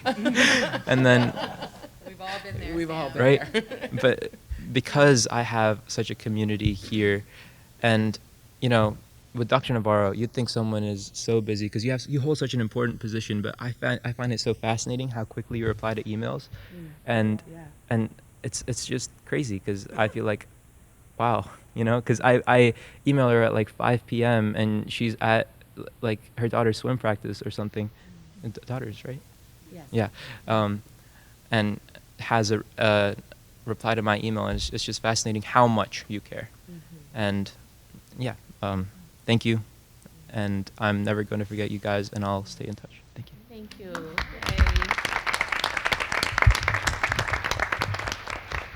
Let me just say, Sam, you made us better as a board, that you are enough and you have done enough. So do not question that. Do not second guess that. And life to me is more about harmony than balance. You're not going to have balance. Something is going to be neglected. That's life. But harmony, if most things are going well, you're winning. And I do want to expand upon what I said about the 100% thing. I think that you have to make a choice, you know, whether absolutely. you want to excel in something or you want to find that balance. And I was really thankful that you talked, I forgot who it was, talked about balance, talked about that, because I think I'm thankful that I have been able to see so much and do so much, and that's a value that you have instilled in me, and I'm happy that I've always been celebrated here. And absolutely. I'm just really thankful to be among a group of people that love celebrating. Just not We even just me. celebrate Yeah, so everything. everything. You know, so many students, so many staff members, and it's so, you know, welcoming, and it's so uplifting to just be in a celebratory environment. And I really hope that's something you guys never stop doing. Oh, never. Thank you. But thank you. Thank you so much. Speaking of celebrating, Dr. Marvin Jones. I don't know. I have mixed feelings about this. I feel like, can we undo the vote that accepted it? I have a motion But to if- rescind. I know, right? You A have motion to rescind. But if you could please join us, Dr. Jones. Yes, sir. yes. The lights, the camera, the action, all the things. I know. Tiny little card. Very subtle. Dr. Jones, we will now celebrate you. I know, right? You can't get away from us that easily. Same thing again, we'd all like to share a few words. We have something for you. And if it's okay, take a couple pictures. Sure. Oh. That's it. You got to hit him with the Superman pose from earlier. Stay ready, That's it. There it is. All right. I can begin on this end, unless you all would like to start. I always come this way first, but you're good. You can start this way. All right, start the way. Miss Samisha Thomas. Thank you. Oh, Dr. Jones. As you know, we go way, way back to my 28-year-old son. Yeah, way back. But it was, you saved Okay. my son's life. You really did. And I would like to say a quote from Nelson Mandela: "Education is the most powerful weapon which you can use to change the world." And you changed a lot of young people's worlds based on the things that you have done, the advice that you have given, the guidance, the support, the breaking up community fights. You really have. And for me, as a mother, not as a board member, but as a mother, I appreciate it for each one of my children that you touched in some way. But I also would like to say that you really have shown up for students. Your shoes will be hard to fill in this community, but most of all, don't forget to come back and visit us and to find some young men, because I believe men can be great teachers for other young boys, to find some other young men and see that, so that we can have more Dr. Joneses in the school system, because it is really saving young men's and children's lives, and that's really important. So as a mother, I say thank you. As a board member, I appreciate everything that you have done to support this community. And for people, our millions of listeners, millions of viewers who don't know, if you have not been, your child has not had Mr. Jones as a principal. He said everybody's kid is a principal. He's been the principal to the masses. You missed out. But I'm sure your child was touched in some way, so thank you, Dr. Jones. What can I say? I'm just meeting you, Dr. Jones, and it was a pleasure. I mean, I got to learn to know you the man to go to if you need something done. Graduation, you were on point. You make sure we move along, make sure the flow goes real fast and stuff. But I appreciate just getting to know you, and I hope you're the best wherever you go. Dr. Jones, your poise, your style, impeccable. The relationships you've built with the community, with parents, with children, with families, I think that's the aspiration that we strive for every educator, every administrator we have in the county. So I actually would like to read a brief poem that made me think of you when I first came upon it several years ago. It's an excerpt from a speech from President Roosevelt called "The Man in the Arena." It is not the critic who counts, not the man who points out how the strong man stumbles, or where the doer of deeds could have done them better. The credit belongs to the man who was actually in the arena, whose face is marred by dust and sweat and blood, who strives valiantly, who errs, who comes up short again and again, because there is no effort without error and shortcoming, but who does actually strive to do the deeds, who knows great enthusiasms, the great devotions, who spends himself in a worthy cause, who at the best knows at the end of triumph of high achievement, and who at the worst, if he fails, at least he fails while daring greatly,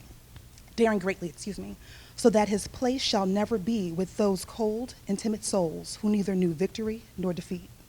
You are the man in the arena, and I appreciate everything that you've done for this county and for children and for families. And I know that the Essex County is getting a great educator, a great administrator, a great partner in education. Thank you. Dr. Jones, I just want to say thank you. I was thinking about when I met up with you all, because I didn't know what I was doing, and we met up for graduation practice. And you led and you gave me a layout, and you like, okay, Dr. Smalls, thank you for taking your time to, even in that, just walk with me through the newness of it all. It was just us, and I appreciate that.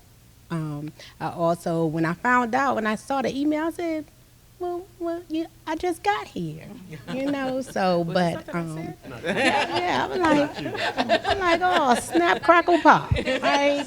But all things are for seasons and reasons. So the part that you have imparted into me, I appreciate. I wish the best for you, not only you, but you and your family. Get ready for great and miraculous things. I mean, well, it's full of speeches here. I don't have to say a whole lot, right? But just to piggyback off of what she said when she was talking about, what you just say about the family. But the one word that comes to mind, I'm a one word kind of person, like y'all know me. But reward. So I feel like this is the season for you for reward. It's your time. When I saw that email, I was like, he's going somewhere. I just knew it without it, I said he's too sharp and too young to just retire. So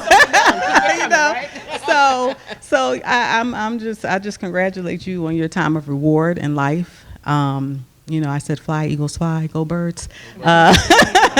So you being an eagle, I'm just excited for you soaring on to this Essex County. They're getting a jewel.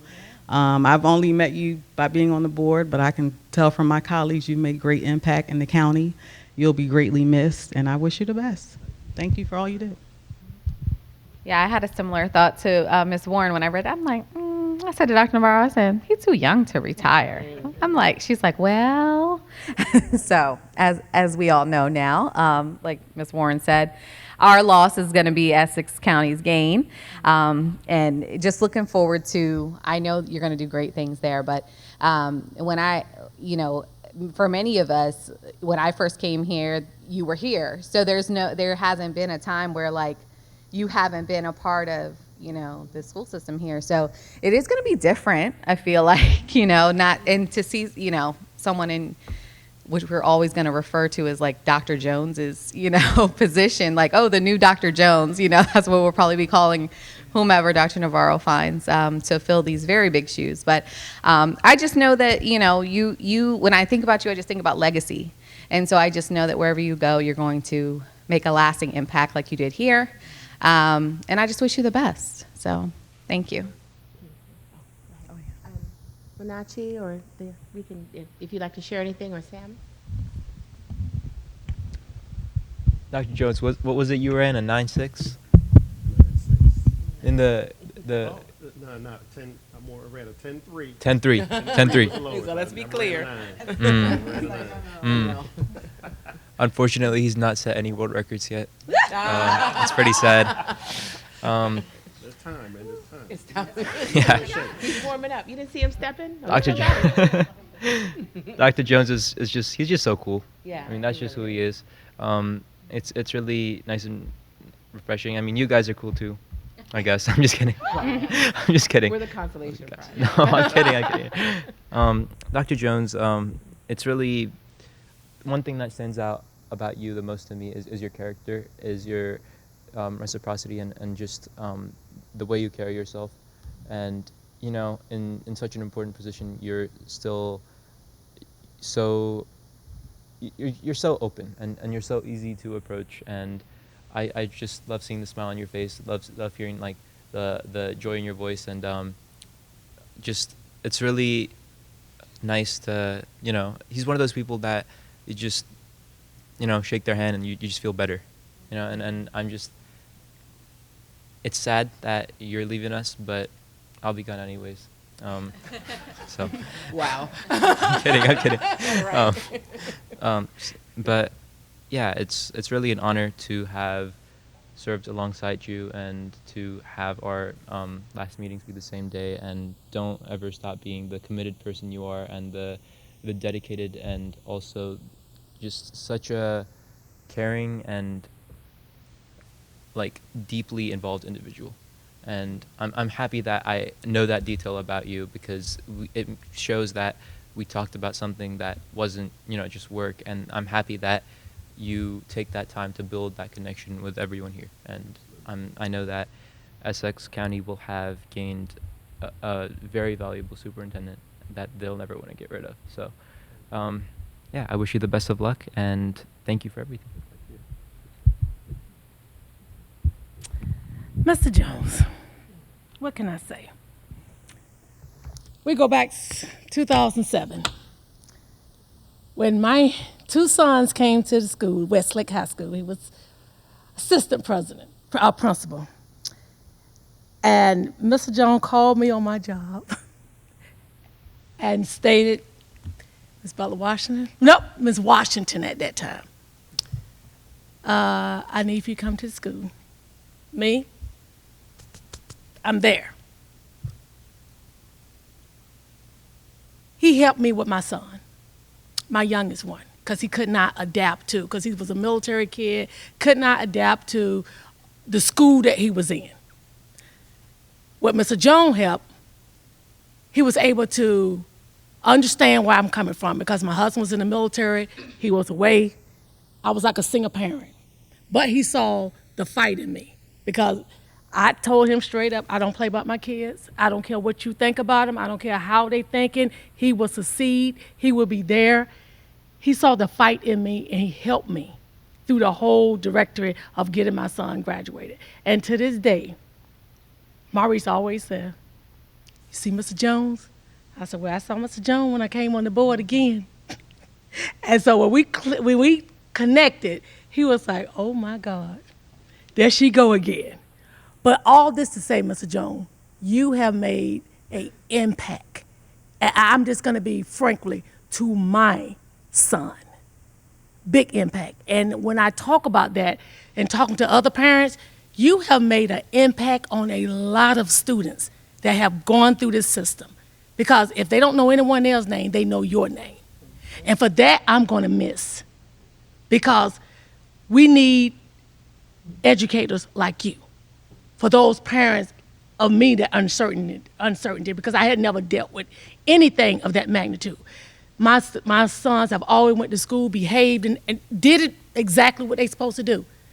And that hump from the 9th grade to the 11th grade, you kept me going, and you kept on his back so he can succeed. So he saw that. Although he didn't say thank you, I'm saying thank you for what you have done for my student, for my child. He's grown now, and he's doing well. And I'm just thankful for you invested in him and for giving me a chance to say, teachers do care. I saw that side, and I'm so thankful. So thank you.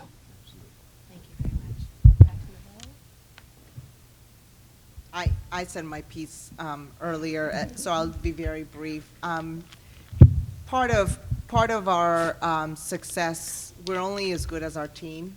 I am only as good as my team, and I will be very sad that Dr. Jones is moving on. But that's what I actually believe. Human beings like him, those are the individuals that need to assume leadership roles in our communities, because you cannot compromise who you are, and that's who we need to lead the work. My success has been because of you as well, because the team is strong because of you, and I just hope that you allow yourself to listen to how this community is grateful for who you've been to them, thankful, sad to see you go, but excited that we get to put another leader somewhere else and impact another community, because that's exactly what you're going to do. And so I want to say thank you personally. I will say that Dr. Jones has also brought me down when my kids get sent to the principal's office, and I'm like, Marvin, these kids, and he is honest and open. We've tackled a lot of difficult decisions that we've had to make together, and none of them go without a lot of thought and discussion. And in him, I always see a real, genuine individual who wants to do the very best.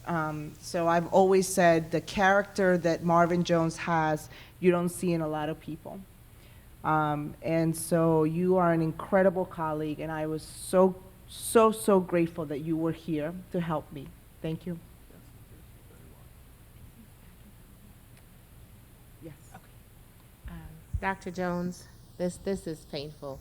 On the one hand, when you have people that are too good at their job, there's always a danger someone else sees it too, right? Yeah. So you're always, kind of watching your back, like, don't look too hard over here. But I wholeheartedly know and believe this is your season. Yeah, and this is what's meant for you at this time, and for that, I'm sincerely happy for you. I'm proud of you. You're more than deserving of anything good coming your way. We go back, give or take, about 13 years when I first moved here. And the running joke is you were everybody's principal, my daughter's as well. She's 20 now. At the time, she was in middle school. And middle school kids, look, it is what, they're crazy. If you know, you know. And you came in at a time that was especially painful. And it was really candidly, in many ways, tearing our county apart. And as I shared at the last meeting, you took on things that had nothing to do with you, that were not your fault. And you took everything that people threw at you because they were angry and they were hurt, and you rebuilt that trust. And you kept those relationships going at a time that was so crucial. And, I in my head, nicknamed you Teflon. Because everything just, it just bounces off of you. And you're just so remarkably resilient. And I've always admired that about you. No matter what, you keep your head up. You come back as if nothing had happened the day before. And that's so important in this work, and it's so difficult to do, because people are so quick with the criticism and slow to praise.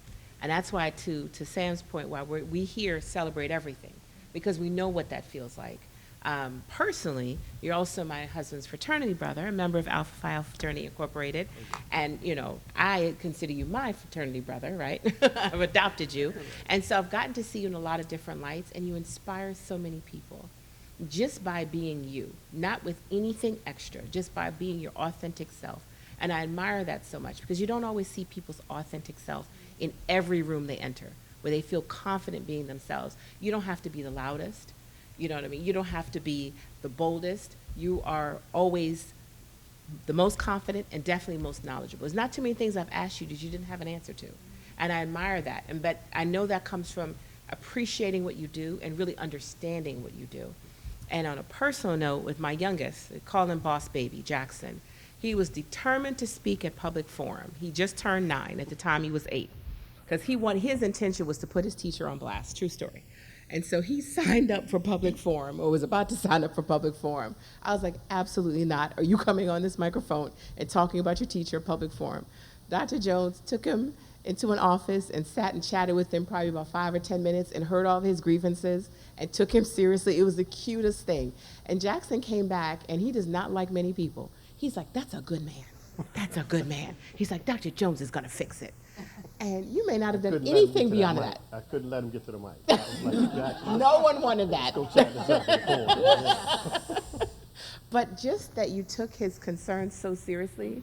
I can't remember. I think it was about using the bathroom or something. Like, yes, he was just on a rant that day. And you took him seriously and you calmed him down. I'm like, kids always see the authenticity in people. And he's like, that's a good man. And that's his highest compliment. I don't even know if he said that about his daddy. No, I'm just playing. Sure he did. But thank you, Dr. Jones, for everything you've done. Your legacy is undoubtedly solidified and will continue on. And we're just so proud of you. Thank you very much. Please, whatever you'd like to say. Yeah, sure. I'll take just a couple minutes. So thank you to all of you for those kind words and to the community for allowing me to be everybody's principal, as you put it. But just before I start, I just wanted to mention something to Munachi for a moment. As you were giving your remarks earlier, one of the things I heard you say was that you hope to do some things as well as what Sam has done.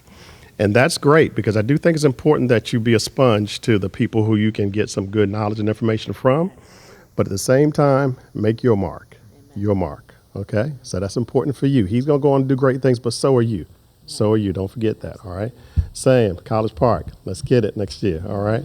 All right, and congratulations to you, all right? Very good.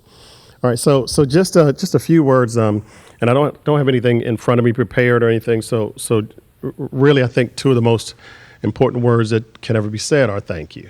And so those are my words really to you all, just for allowing me, and I'm going to do this without getting emotional.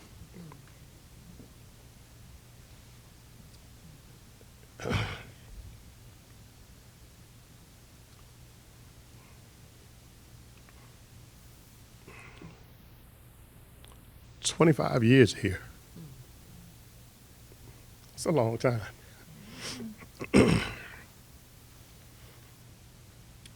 So I'm happy to go on to do, great things. But I'll miss it here. I miss the people, the relationships that I have built. That has been really important to me.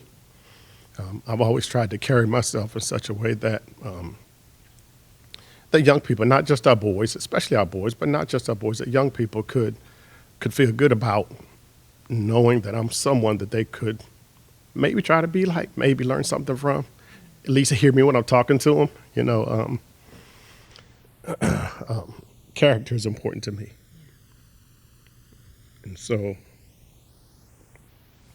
to know that I built that kind of a legacy here, it is hard to go, but at the same time, I know there's some good things in store, and for sure I'll miss it, because I have been so many people's principal, or so many people's parents' principal now, But I truly appreciate all of the kind words that you all have shared about me. And I appreciate working with you, because, I've grown from you all, even though I think we were at Madwoman maybe when I was working with your sons, Ms. Butler Washington, but of course I remember your sons, yeah. So we've had some good times, some ups, some downs, but one of the things I appreciate about Sam, we don't always have to agree. We can disagree without being disagreeable. And that's what I've seen in him, and that's one of the things that I try to emulate as well, because it's important for growth to disagree. You got to grow, right? And the only way you grow is to hear each other's side, and you don't always have to agree.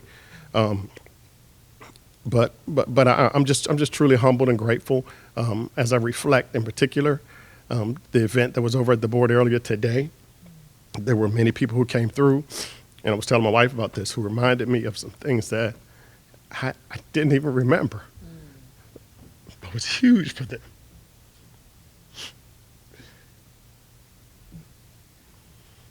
And if it's huge for them, it's huge for me. So my daughter told me real men cry. So give me this one. Give me this one. So anyway, I'm not gonna stay too much longer. I'm not a pretty crier. So let me get off the stage here. And I'm gonna need some tissue in a minute. So anyway, I'm truly grateful. I'm humbled, but I'm thankful. And everything does happen for a reason, and a season. It wasn't my time to be superintendent 4 years ago. It was Dr. Navarro's time, and I've learned a lot from her, and from the other superintendents that I've worked with. I hope that I can take, information from them, be that sponge that I talked about, and take it with me into my new charge. That's what I'm hoping for, But so anyway, thank you very much. Again, I'm not a pretty crier, so let me get out of here. My wife's gonna tell me about it when I get home, I'm sure. So just thank you very much. So I appreciate you all. All right.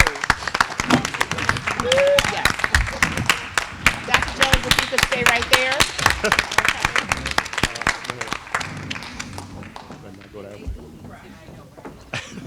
I'm sorry.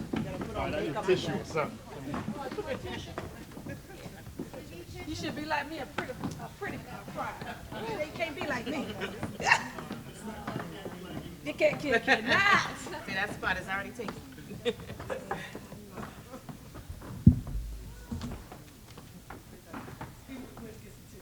Oh, it's okay. The 25 years, you're more than earned it, sir. 25 here and Wow. 33 in Southern Maryland. Wow. A long time. Yeah. Do you want to read what it says? Yes. We definitely have not seen the last of you, Dr. Jones. Definitely not. Okay, so this is your obnoxiously oversized card. Dr. Marvin L. Jones, Jr., in grateful recognition of over 25 years of exceptional service to Charles County Public Schools. Your dedication and leadership have been instrumental in making CCPS the outstanding school system it is today. On behalf of a very grateful board and superintendent, as well as our community, thank you, sir. Thank you so much. I appreciate it. Yes, sir. Yeah.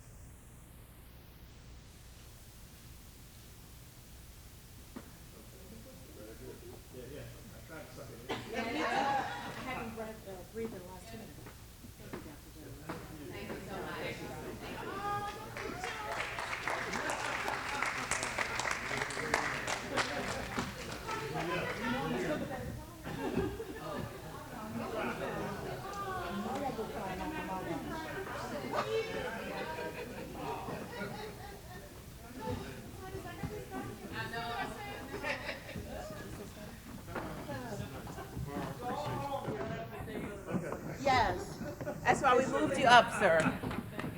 Yeah.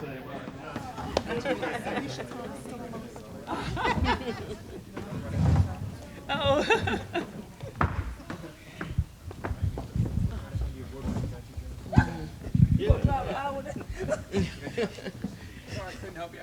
Thank you very much also to Mrs. Jones. We appreciate you.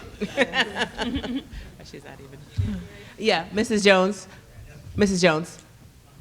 We were saying thank you very much, as you've had to share your husband with what, 28,000 plus people? And we know that's not been easy, and many people do talk about how when you serve in education, your family serves as well. It's not unlike the military, so thank you as well. We appreciate you. All right, colleagues. Our final presentation of the evening is the end-of-year student performance data presented by Mr. Kevin Lowndes, our Chief of Teaching and Learning.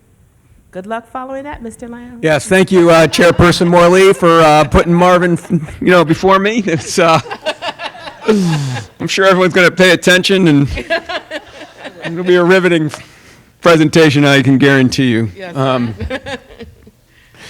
Board members, Dr. Navarro, today we're going to give you we called it the district data report because we were hoping to give you some MCAP But unfortunately, we're not able to give that data tonight. We will be giving it in August. But we'll be giving you an iReady update from the spring iReady scores. And I'm going to turn, I'm on slide 3. But first of all, I want to just kind of briefly talk a little bit about iReady and what it does and how we use it. So the iReady is a test that we give 3 times a year, at the beginning of the year, middle of the year, and the end of the year, to measure progress with our students and to see how their growth is going throughout the year. It measures the math, and it measures the reading, and it measures to a reading standard at each grade level. And the reading standard that they use for iReady is the Common Core standard. And it's important to say that because it's not the same standard that the state of Maryland uses. But we have actually aligned it to the state of Maryland to get a good indication of where we need to be on iReady in order to meet the state standards. And so what we've found out is that we have to be in the dark green. So if our students are in the dark green, they're going to meet the Maryland state standards with a really good correlation. And we're pretty confident that they're going to be there. And so iReady also has goals, and it sets goals for students, and individual growth goals for students. And the yearly growth goal, if our students met that, it's a typical year from a student from where they begin to where they end. But it would not necessarily get them to grade level. What it would get them to is where a typical student that started where they started and ended where they started would end up. But if they started below grade level, they had a typical year of growth, they would end below grade level. And so what we're looking at is stretch growth. And you're going to see a slide later on stretch growth. And talking to the folks at iReady this year and getting a better understanding of stretch growth, one of the things that we learned was it's typically a year and a half worth of growth. And so a student that's in the yellow, which is 1 year behind, would need 2 years of constant stretch growth in order to get to the green, the dark green. And so that's 2 years it would take for a student who's meeting their stretch growth goals over 2 years. So as you can see, it's not an easy task for a student to continue on this role. Now, if you're more than 2 years behind, it's going to take 2, 3, maybe 4 years of meeting your stretch growth in order to get into the green. And so you're going to see some growth this year in our grade levels. And I really want to commend our schools, our teachers, our principals, because the work that they had to do to move students from the yellow to the green takes more than 1 year. It takes at least 2 years, and to move students from the red to the yellow also takes multiple years to do so. So I want you to remember that. People always wonder, why aren't we getting more people in that green or dark green?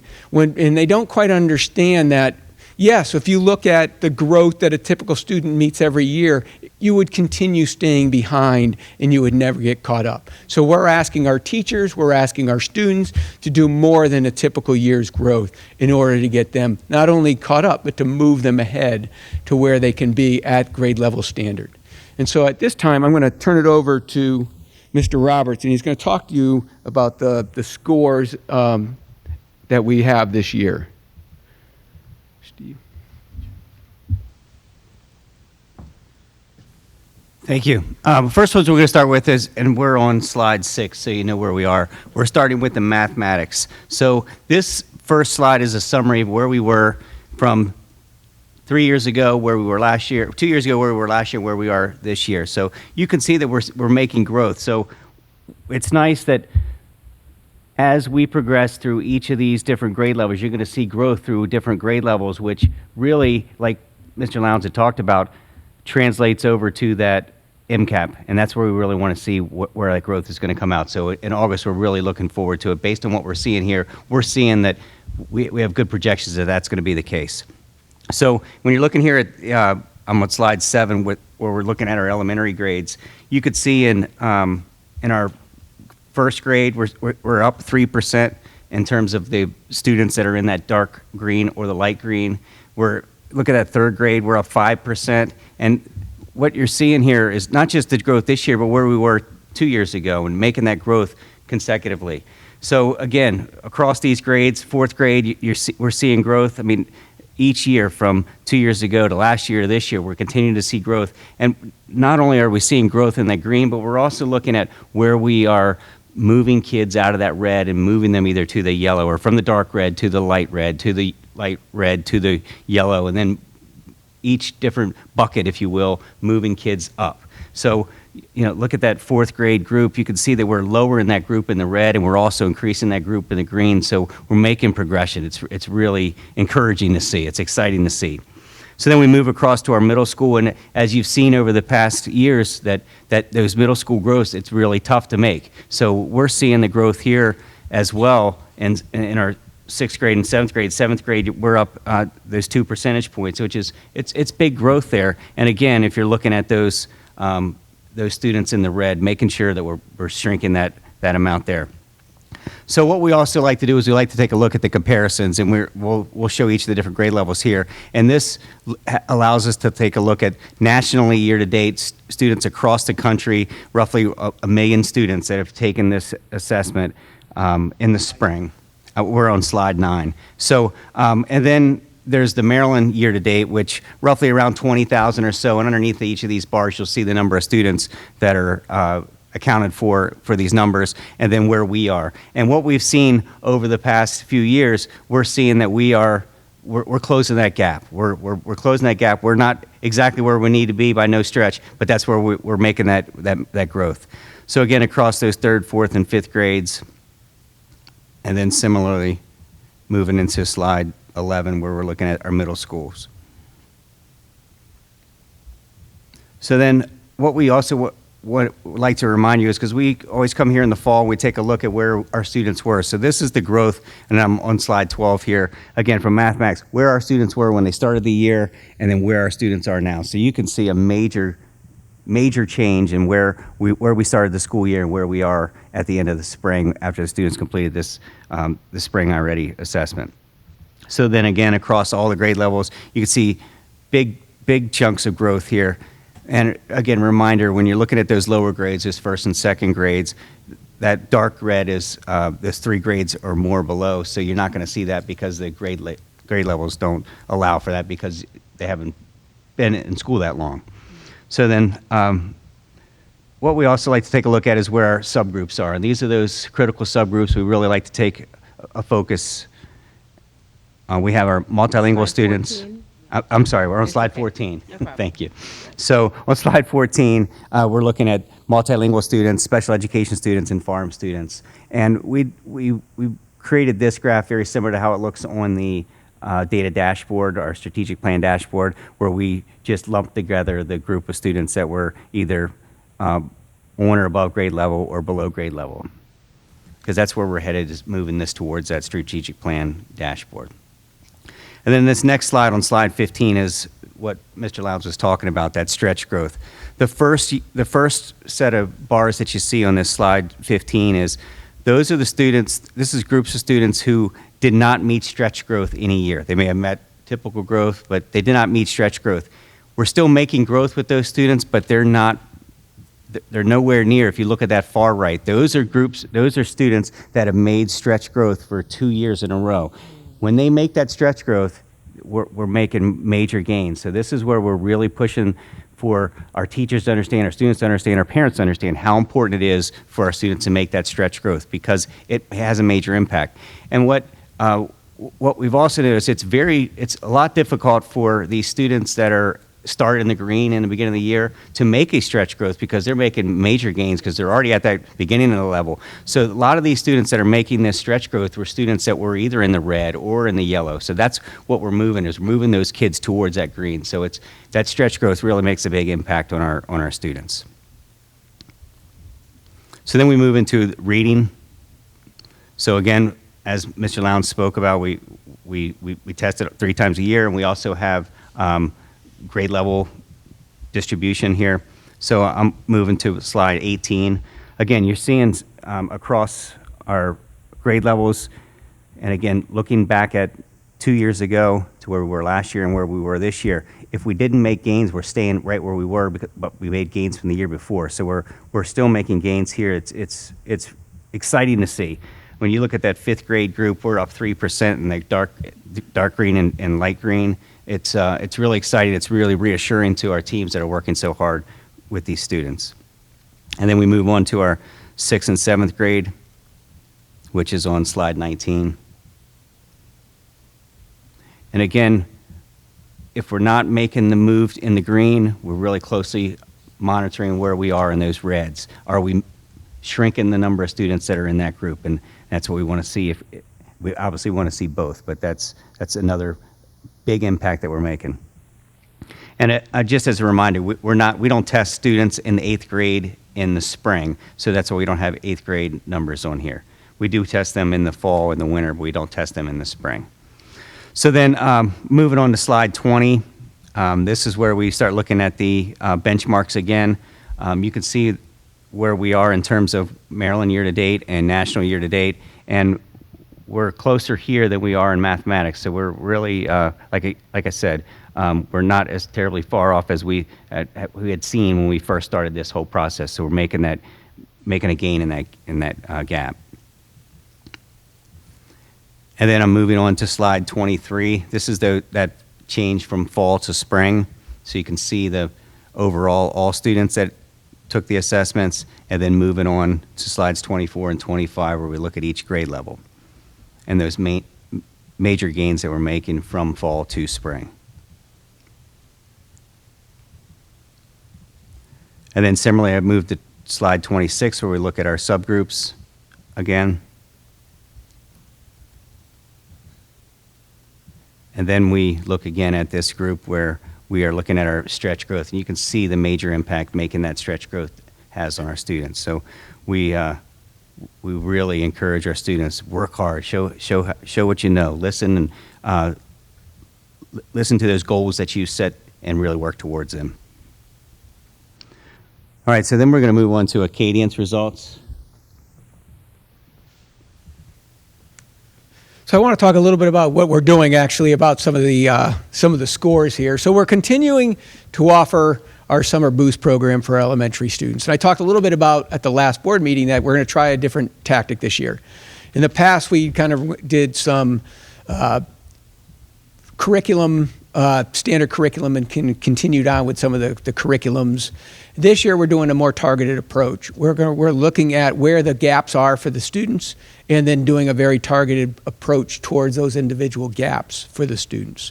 And so we're going to use different types of interventions for different types of students depending on where their gaps are within their iReady scores. And we're hoping that actually will help us move more students up a grade level. The other thing is I came earlier this year where we also saw our common assessments were improving over last year to this year. And one of the reasons why some of this improvement's happening is I think we talked about 4 years ago beginning the reading curriculum and how it takes 3 to 4 years for teachers to get more comfortable with the curriculum. And we are starting to see our foundational skills within our early kids being much more emphasized and taught at a much, at a different level with the curriculum than we did 4 years ago when they were just getting used to the curriculum. So we're very hopeful in anticipating our scores to continue to rise as we continue to provide professional development for our teachers and extended learning opportunities for our students. Because once again, in order to grow more than 1 year, you actually have to give them more time to interact with the material. And that we do by offering extended learning opportunities at the elementary schools during the school year and by offering summer boosts for our students that are behind. With the Arcadians, this is what we're using for our kindergarten. We talked about our KRA last year not being used this year by the state. And so what we did last year was we gave Arcadians to every one of our kindergarten students knowing that KRA was going away and we needed a measurement. So this is the measurement we're using this year to look at our growth with our kindergartens. And what it measures is it measures the letters, how many letters our students know. It measures the letter sound, and it measures blending sounds. And you'll see that we've improved from last year to this year with our kindergarten students, and we're improving with our Acadians. Next year, there will be a new state test. It's going to be a STAR test. It's actually going to measure reading, math, and some social emotional capacities. And so we look forward to bringing that test to you next year after our students take it in the fall, in the winter, and in the spring. But we're going to continue with Acadience as well because we need something that will show whether our students grew from this year to the end of next year. So you're going to see both at the end of next year. You'll see the baseline for the STAR, and then you'll see Acadience as well to tell us whether our students improved or didn't improve.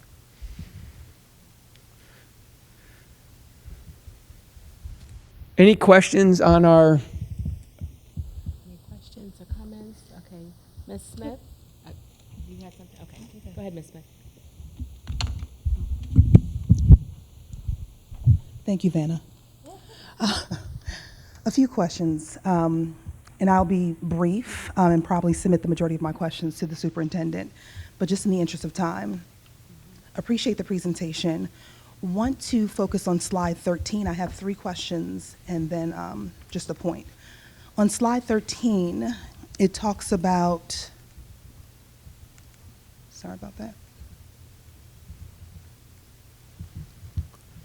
Slide 13, I wanted to know more. So 6th grade, there is this, I'm concerned about the percentage of students who are 3 grade levels behind in reading for both 6th and 7th grade. Is there a reason we're seeing kind of the shift in numbers that we're seeing in 6th and 7th? So what ends up happening is it's a cumulative effect where the students that are a little behind in an earlier grade get farther and farther behind. And if you don't move them actually more towards the growth goal and they stay more towards their typical growth, what typically happens is they end up falling behind rather than moving ahead. And so that's one of the areas that we have to focus in on is how do we move more of our students in the earlier grades towards that growth goal so that they don't fall farther behind as they get in the later grades.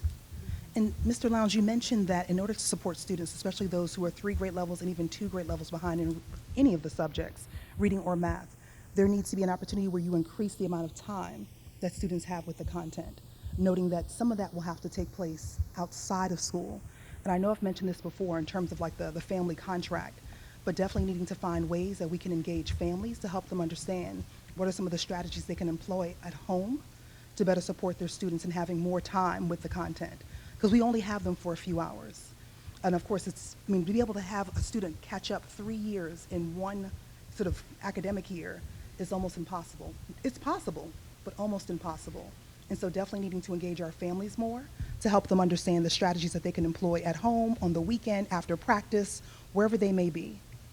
My second question is on slide 14, the very next slide. I appreciate the kind of pull out of some of the subgroups here. And although we're seeing the numbers kind of slightly trending in the right direction in terms of being able to decrease the percentage of students that are below grade level, there's still an exponential, there's a chasm between, a very wide chasm between kind of the non-multilinguals versus the multilinguals, same things for special education as well as for our farm students versus our non-farm students. Is there anything that we are intending to do differently to support these subgroups and being able to catch up, with their kind of some differently situated peers?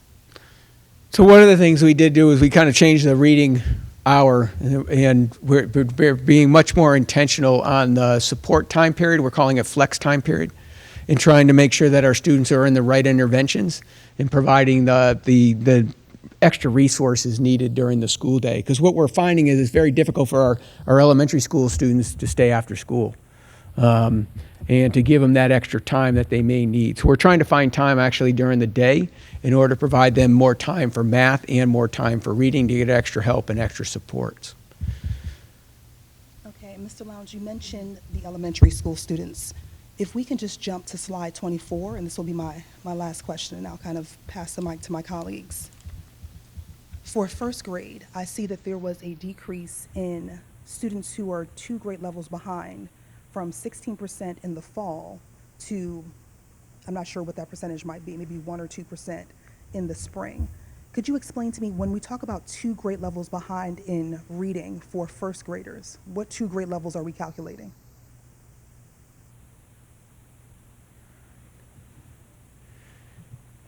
That's actually a great question. I already administers the testing. to kindergarten. We don't. We don't. Administer to kindergarten, so they hadn't quite met the kindergarten level at that point. So that's where it comes out as 2 grade levels below. So what I was inquiring about, the response. So could you just explain again, Mr. Stevens, like what the 16% to the sort of nominal amount that we have in the spring, what 2 grade levels are those? Is it So it would be kindergarten, but that's just kindergarten because that's first grade. So they wouldn't be, it's the end of the year, in the end of the year. So they're not, at the beginning of the year, it's whether they're at grade level or not at grade level, right? And so they're not at grade level, they're 2 grade levels behind. So they're not at first grade, they're not at kindergarten, they're below kindergarten. By the end of the year, they've actually, many of them actually have gone into it moved up. And so you'll see that because of the year and working on the year during first grade on their reading, they're improving. And so by the end of the year, there's less students that are in the red or in the yellow. No, I understand that. I think I'm.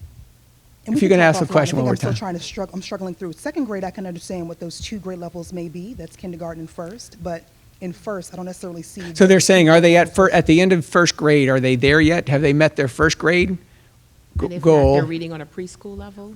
Or have they met their kindergarten? So they haven't. They're below. They're at kindergarten level, but they're not, but they haven't met where they should be at the end of first grade. So they're counting first grade and kindergarten as 2 grade levels below. Okay.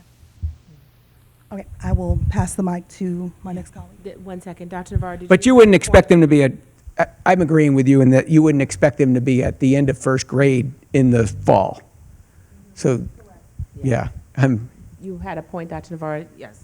Yeah, the only thing I would also say is, so when you ask, what are we doing? Part of what there's 2 main shifts of what we are trying to do. First is a lot of folks are monitoring to ensure that kids are receiving the proper core instruction and or intervention. And I think we need to talk a little bit about that because under Kevin, there is quantifying how often you are out there ensuring that we have the right, that we're in classrooms where kids are tied to the right instructional supports. And I think that's important across the system. You've heard us before talk about the variability. Math is a steeper hole to climb out of, and we were very intentional about making sure that we were in classrooms and visiting, and that at first felt uncomfortable because we wanted people to be in each other's work to make sure we had that. The other thing that I'd say is with these early grade levels, remember these are statisticians. So in these early grade levels, anything that is pink or any of those colors, if a student is that far below, they are statistically taking an amplitude saying that kids are really, really behind.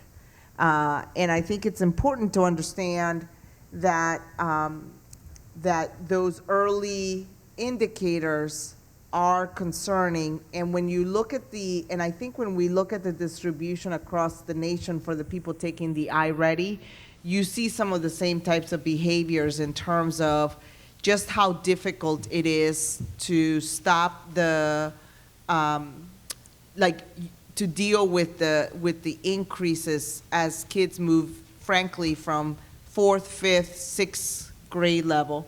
And so therefore, the urgency is the core instruction and the interventions, but the core quality instruction in those early grades to close those gaps. And we will be, and if you recall, the superintendent's performance indicators looked at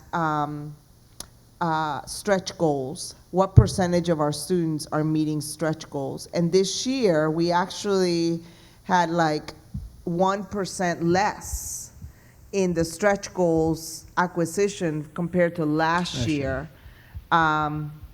And even though some of our data indicators are pointing forward, and that is a problem of practice that I'm still struggling with, I think we'll be struggling with in July to unpack. But we are also moving forward to unpack for classroom teachers. Well, okay, I hear you say Maria needs to improve her stretch goal. How do I do that? And that is the work that we have to support in the curriculum, what is the tailored educational plan for Maria to be able to make that much growth in a year's time?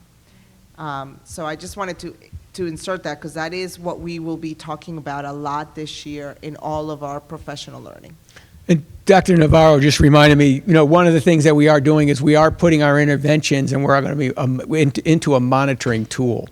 And so we will be able to tell, if the students are taking the intervention, how many times they're taking it a week, and whether they've made growth. And then that will actually help us understand whether the intervention that student's in is actually being successful or not. And if it's not, then we need to look at providing some other type of intervention for those students.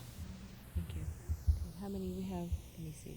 All right, we have 3 colleagues remaining. I can hold mine. Okay, Ms. Butler-Washington, and if we could keep it to around 2-3 minutes, I'd appreciate it. Thank you. My colleague already talked about the grade level, so I'm going to jump straight to slide 29. The root of how we can all come to this, I wanted to know, what is the action plan to get the kindergartens below benchmark? Because I think if we can attack this piece going forth, if we can make that smaller, and then kids won't have to be trying to catch up from 1 to 2. So what is the actual plan to make sure this happens? Because we're not going to see anything major with what we already have. But what we can do for the future, we can stop the bleeding. So, what plan do we have for that? So the plan really is to look at what are we doing with our students and how are we helping them grow on an ongoing basis with testing from beginning of the year, mid-year, and end of the year, and making sure that we're providing our students more time and more interventions in the areas that they need the help and support.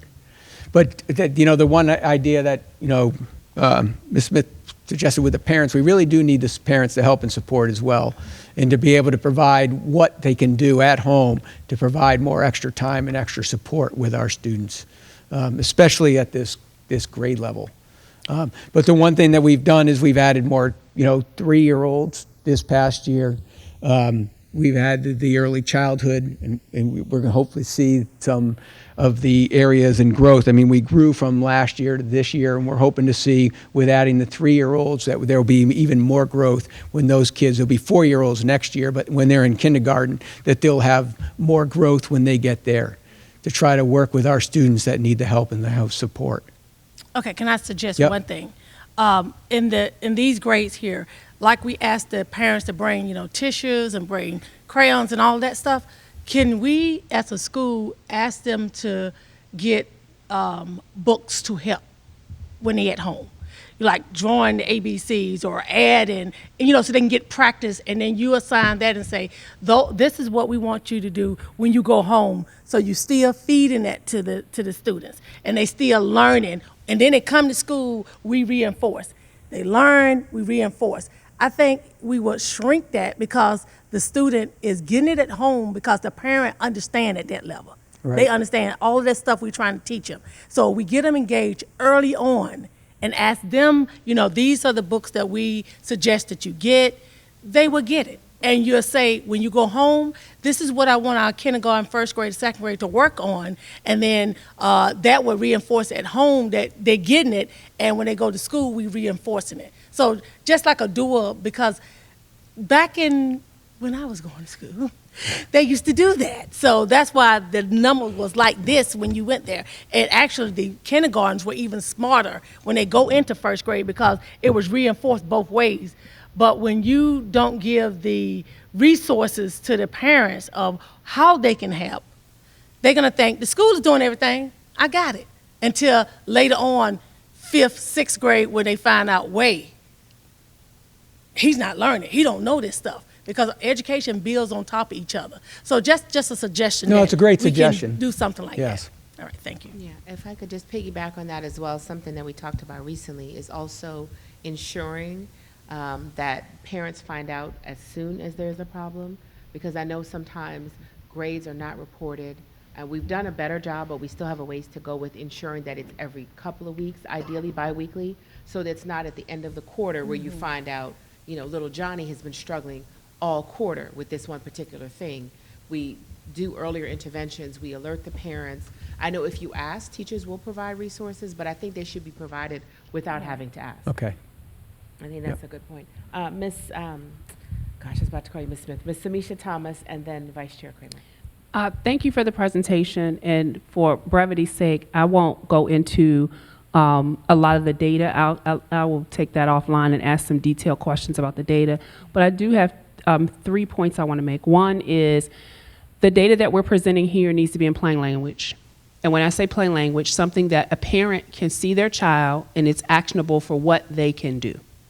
And I know there's some of that already built in, like iReady and things, but I just feel like it's some way we can do that better. So a parent can say, I see this number, where's my kid, and now what do I do?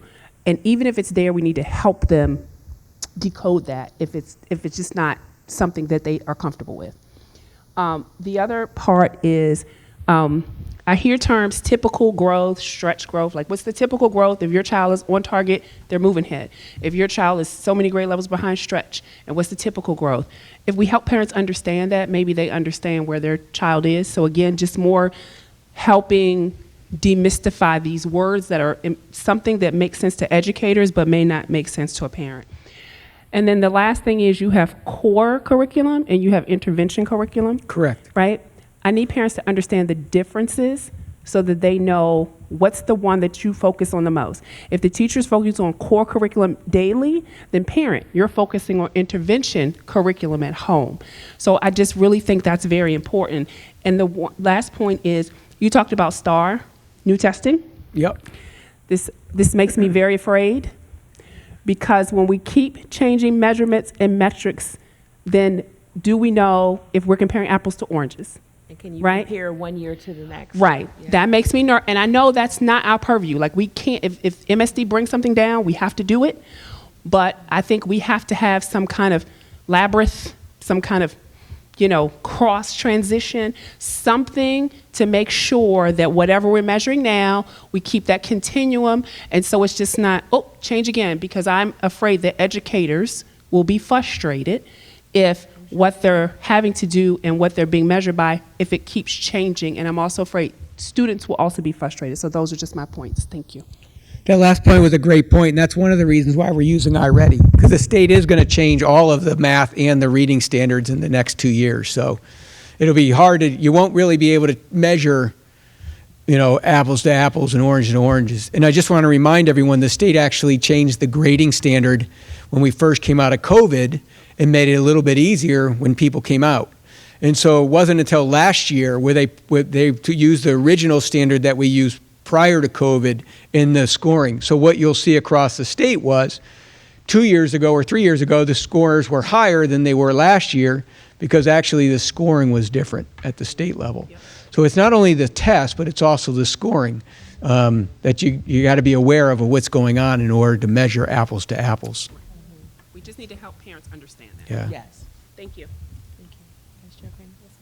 Oh, yeah, sure. So thank you for the detailed presentation. I've raised a concern too about the iReady reports, not being really readily available to parents anymore. It has valuable data on it, like what Ms. Thomas is asking for. It's very, it's more in plain language than what we're seeing here. You can click on it. It has links to, like, if your child is having difficulty in these areas, even on reading, it suggests books, for the child. But I've had, I've struggled myself as a parent because you have to go through Student View now to get them. And then you have to have a code to get into Clever, and I just know that a lot of parents, may not even know, how to do that. There's not a lot of communication about it. We don't get reminders. I just happen to know around when students are testing, but not a lot of parents will know that. And so to Madam Chair's point as well, the parents need to be aware as soon as possible that there is an issue, because if we want parents to partner with us, as Ms. Smith has suggested and many of us, support, then we have to be able to provide that proper communication along, in addition to the testing scores, but, the grades, being input timely and things like that. So I just want to raise that point again because, I was recently looking for, iReady data for my son, and I'm like, I need you to log into Student View, and then I'm like, oh, you need the code. Where's the code? I got to go back somewhere and find it. It's not easy anymore, and I understand we stopped printing them for various reasons, but I think it should be available in Parent View, a lot easier, and you shouldn't have to jump through all of those hoops to get the reports. That's number one. Then I have a question about slide 25. And there's a few slides that you can see this on, but on slide 25, and I'm particularly concerned about middle school, you have, I don't understand the data on some of these, like there's improvements in some areas and then not in others. So when you look at the green on 6th grade, right, you see an increase, so improvement of 8%.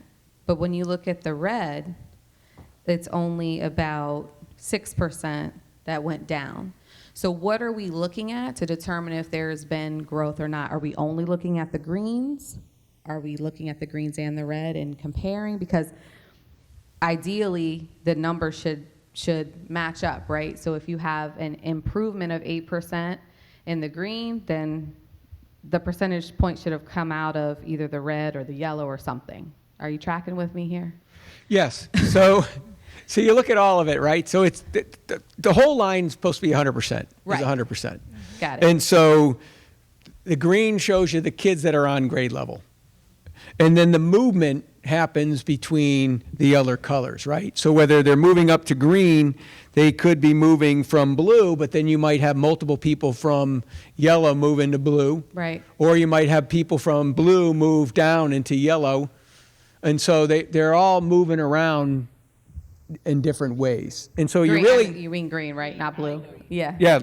But we have to end up going down to the student level, actually, to look at each student to determine what student is moving in what direction. This just gives you an overall view of all the students at that grade level. Right. And so to Ms. Samisha Thomas's point, this is really difficult then to interpret, because if I'm looking, like when I first looked at it, I look at the red, because those are the students who are the furthest behind, right? So I'm like, what numbers went down there? So then that tells me like what kids are no longer 2 and 3 grade levels behind. But 3 or more, actually, and that's why they're the most difficult to move, because you have to have at least 4 or 5 years of stretch growth. Right, in order, and I got that. Yeah. I got that. Yeah. I'm just saying that for interpretation purposes, Right. like if you're trying to compare numbers, like I'd have to go and add up everything and like, okay, if I'm not seeing a direct correlation between red and green, okay, then maybe it's the yellow. But you see what I'm saying? It's kind of hard to really understand then the full picture there of where we're at. And I'm particularly concerned, like I said, about middle school because they're very stagnant, minimal growth there. And I hear what we're saying about, okay, we realize we have to get them earlier and catch them up earlier. Totally get that. But what are we doing with the kids who are in middle school transitioning to high school? We don't have boosts for middle and high school, right? So what are we doing with them? Then we're basically saying they're going to continue to be behind because we don't have enough time, essentially, to catch them up. So I feel like we need a more aggressive approach. I know in middle school now we have the math lab, which is great. That gives them more time, but is it enough time? It doesn't seem like it is. And so, I'm really concerned about that. And just wanted to make those points. So Okay. Thank you. And I share Madam Vice Chair's concerns because when you see students that, continue to be 3 or more grade levels below, it's almost impossible. And I actually was told from my sons, in the middle of COVID that these children will always be behind. And I personally did not accept that. I was like, absolutely not. And so we threw everything at the wall to get my oldest son not just caught up, but now actually a bit ahead. But that took, to your point, 2 consistent, solid years. And I understand where Ms. Bella Washington is coming from, is if we could catch it early, and to use her phrase, stop the bleeding, in kindergarten, and those students can be at or above grade level, then in theory, they should maintain that as they continue on. Not always, because, there are going to be some things that you just don't do well in. We see that. But, my biggest question overall is, what would you say are the biggest barriers to keep students from moving from the red to the yellow or to the green? And how are we addressing those? Other than time, we understand time is, you know, probably overall the biggest one, but what are the biggest barriers and how are we addressing those? So one is the monitoring and making sure that the students that are getting the correct interventions are getting them and they're getting it consistently.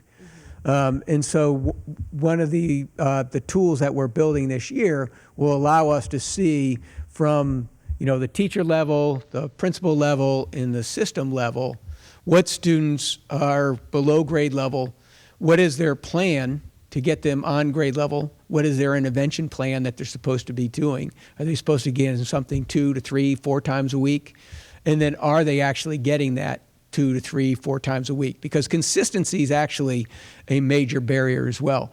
In order to really move kids and get kids to improve, you have to consistently work with them day to day in order to help them improve. And so is that the principal's responsibility then to ensure that that's, you know, what does the accountability look like to ensure that that's happening? And that's really all of systems responsibility, right? It's our office working with Office of School Administration, working with the principals, and working and making sure that we're monitoring and focusing in on whether it's being done. And when it's not done, all of us working together and finding out from the teacher level why it's not being done. Because sometimes it's not done because the student hasn't been in school for, you know, whatever reason. And so it really does, you know, take into looking at the individual child, developing an individual plan for each child that is behind grade level, and then consistently following that plan in order to improve. Yeah, and as you've heard us say many times, also as a reminder to pull the parents in, you know, from hopefully pull them in from the beginning. Even we can continue to reach out to them over the summer, obviously. You know, I mean, whether they're doing Boost or whatever else they're doing, and to continue to share resources.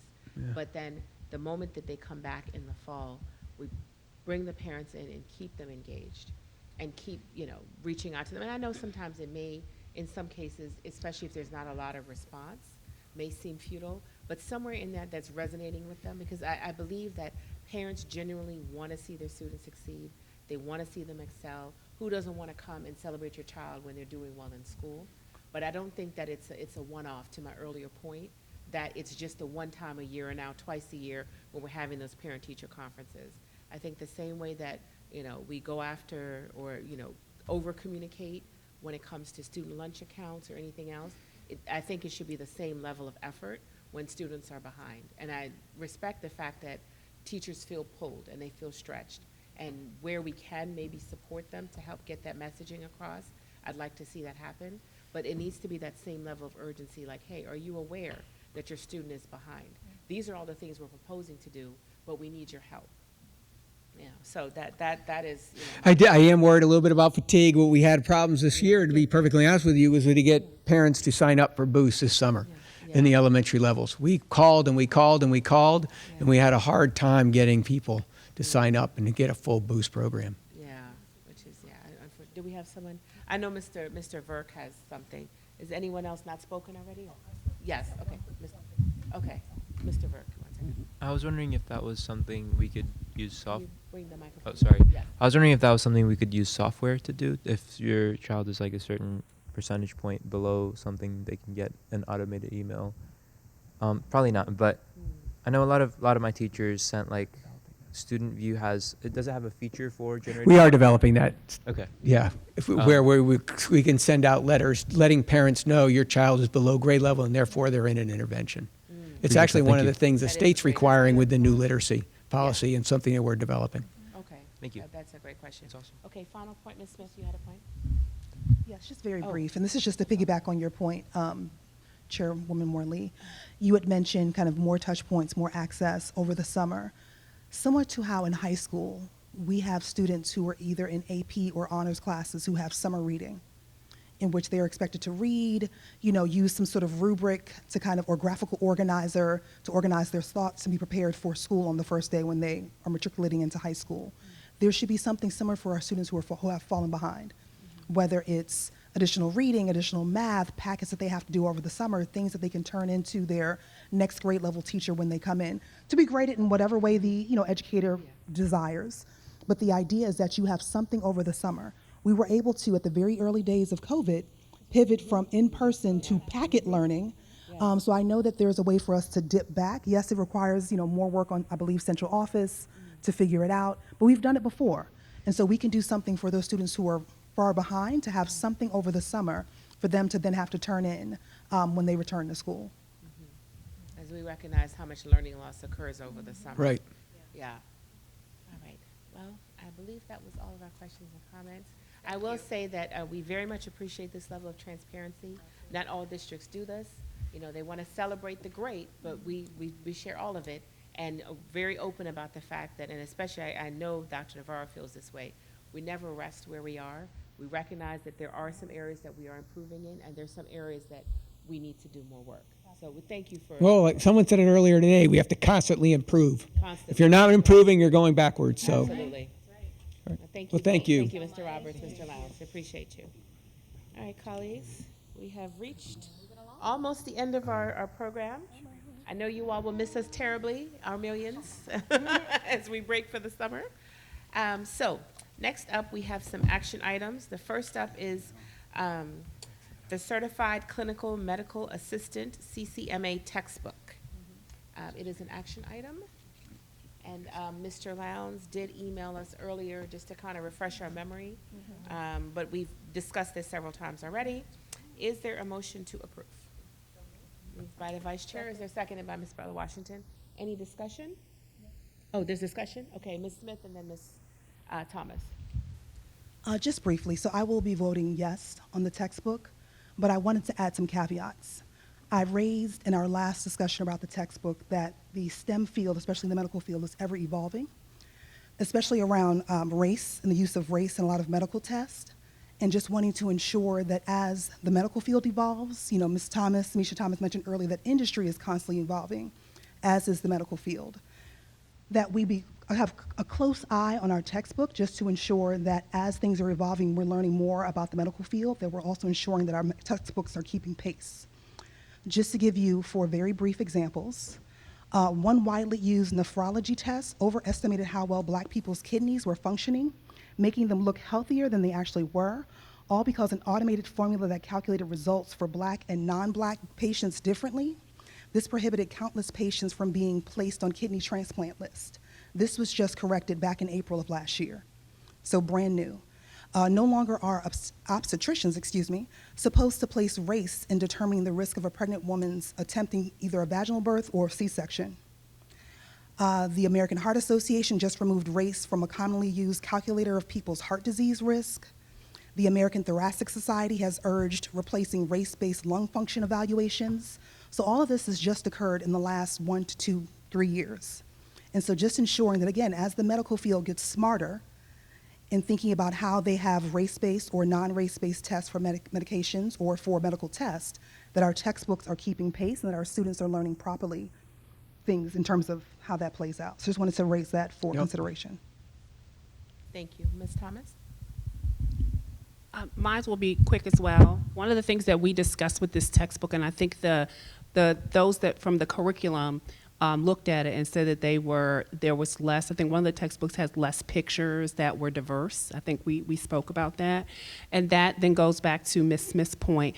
I want to make sure that even if the text, we can't keep pace with the text, that our professionals that are instructing our students make sure that their ears to the ground with industry and that they are bringing back those things and advising students or giving guidance so that the students will be prepared, because that is essential to whether or not they're going to be prepared when they get into that industry, and that they're looking for those things as professionals in the medical industry. So that's the point I wanted to make. I do want to let the board know that, the CTE teachers are probably the most well-trained teachers of everyone, because it's required that we send them to industry certified trainings every year.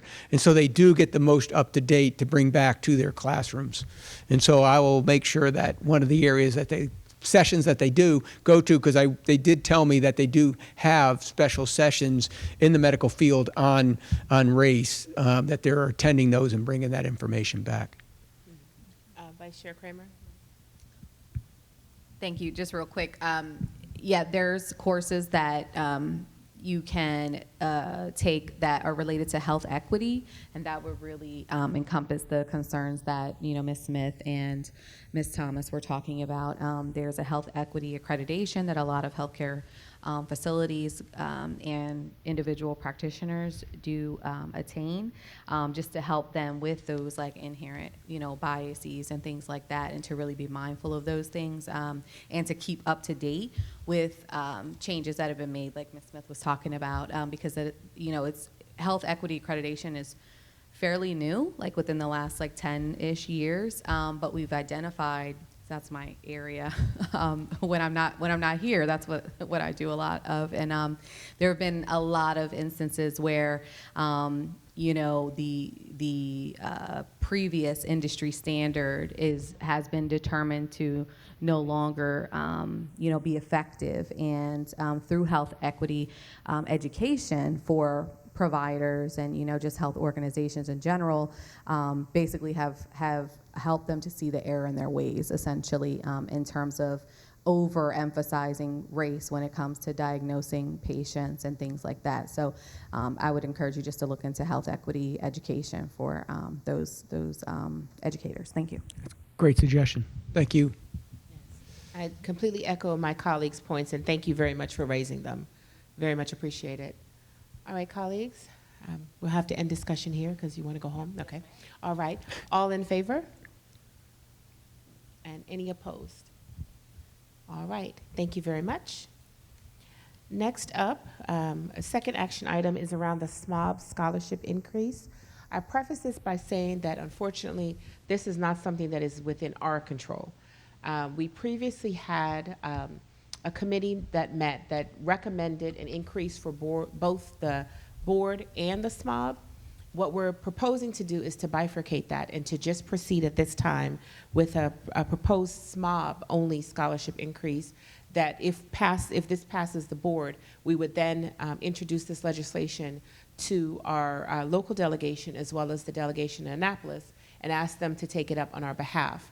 The current SMOB scholarship is at $1,000. We're proposing to increase it to $5,000. So again, this is not if this passes tonight. Don't get too excited. This is just the beginning process to then take it to the next steps. So at this time, the chair will entertain a motion to increase the SMOB scholarship from $1,000 to $5,000. I move to approve. Thank you, Ms. Bella Washington. Seconded by Mr. Verk. Is there any discussion? All right. Seeing none, all in favor? All right. Any opposed? All right. The motion passes. Thank you. And this one we do have control over.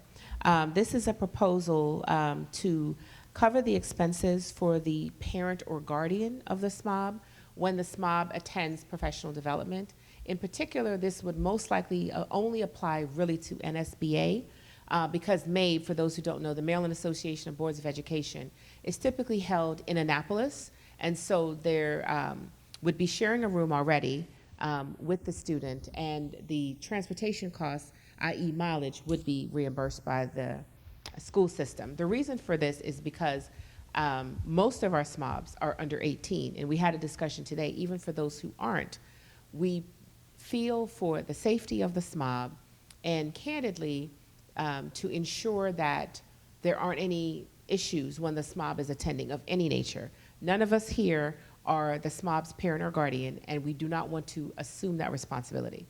We want the SMOB to feel comfortable, want their parent or guardian to feel comfortable with them attending, especially NSBA, for example, next year would be in San Antonio.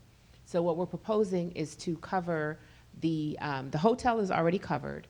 We're proposing to look at covering the per diem expenses, similar to what the board receives for meals, as well as transportation, which typically will be airfare, because most times, but not always, NSBA is a flight rather than a drive.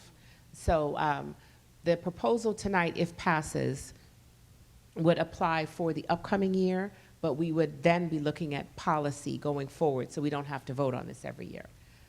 So, Madam Vice Chair. Yeah, and so just to add on to Madam Chair's point, you know, this has come up in the past, and there is currently no policy in place, but this is something that has been raised for the last couple of years, I think. And we definitely want, in the interest of fairness and equity for all students, student members of the board, regardless of any factors, to be able to participate fully in the professional development that the board is able to participate in. And there's a lot of value, particularly at the national level, to be able to network with their national counterparts. And so we definitely want those opportunities to be available to them. So I'll be happy to move the motion forward. Yes. Thank you. Is there a second? Seconded by Ms. Bella Washington. Is there any discussion? I just want to say one thing. Okay, go ahead. I just wanted to say that for parents students who want to run for this board, we don't want to make it hard for you, because we want all of the smart kids, whoever is voted in, we want them to be able to participate. So we don't want to put a barrier in between of that. So with that being said, just making sure that the student, it won't be any cost to the parent if their student wants to be able to be on this board. So that's the main reason why we want to do this. Thank you. Thank you. Any other? Ms. Smith? Just briefly, I think we should ensure to add a few caveats and just definitions. Fully support to the point that you and the vice chair raised, as well as Ms. Butler Washington, but want to ensure we talk about parent or guardian, that it's one parent or guardian, and that when we say guardian, perhaps is someone who was over the age of 21, depending upon if it's not, someone who's kind of in that caregiver role and it's like an older sibling or whomever is designated, and that the school system would only be covering travel and per diem. So just making it clear in terms of what we'll be covering financially and kind of who we're defining as a parent or guardian. Okay. Yes. The motion was to cover the cost of a parent or guardian. Just to clarify, though, that yes, we are talking about one parent or guardian, and we discussed travel and per diem, and the age range is something new, so we could add that as an amendment because that was not in the original motion. It could, well, just for the purposes of, we don't have the policy yet. So if you'd like, would you like to move that we add a friendly amendment to yes. Friendly amendment to ensure the parent or caregiver is over 21. Over 21. Is there a second? Seconded by Ms. Thomas. Is there any discussion? Okay, seeing none on the amendment only to ensure the parent or guardian is at least age 21. All in favor? Any opposed? Okay, and then to the original motion that CCPS covers the cost of per diem and transportation for a singular parent or guardian for SMOB related expenses, in particular MABE and NSBA were not otherwise covered, just to make that clear, because MABE, a lot of it is covered. All right, any discussion? All right, seeing none, all in favor? Any opposed? All right, the motion carries. Thank you.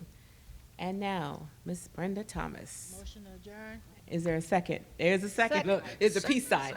All in favor? Thank you. We will see you all in August. Please take us off the air.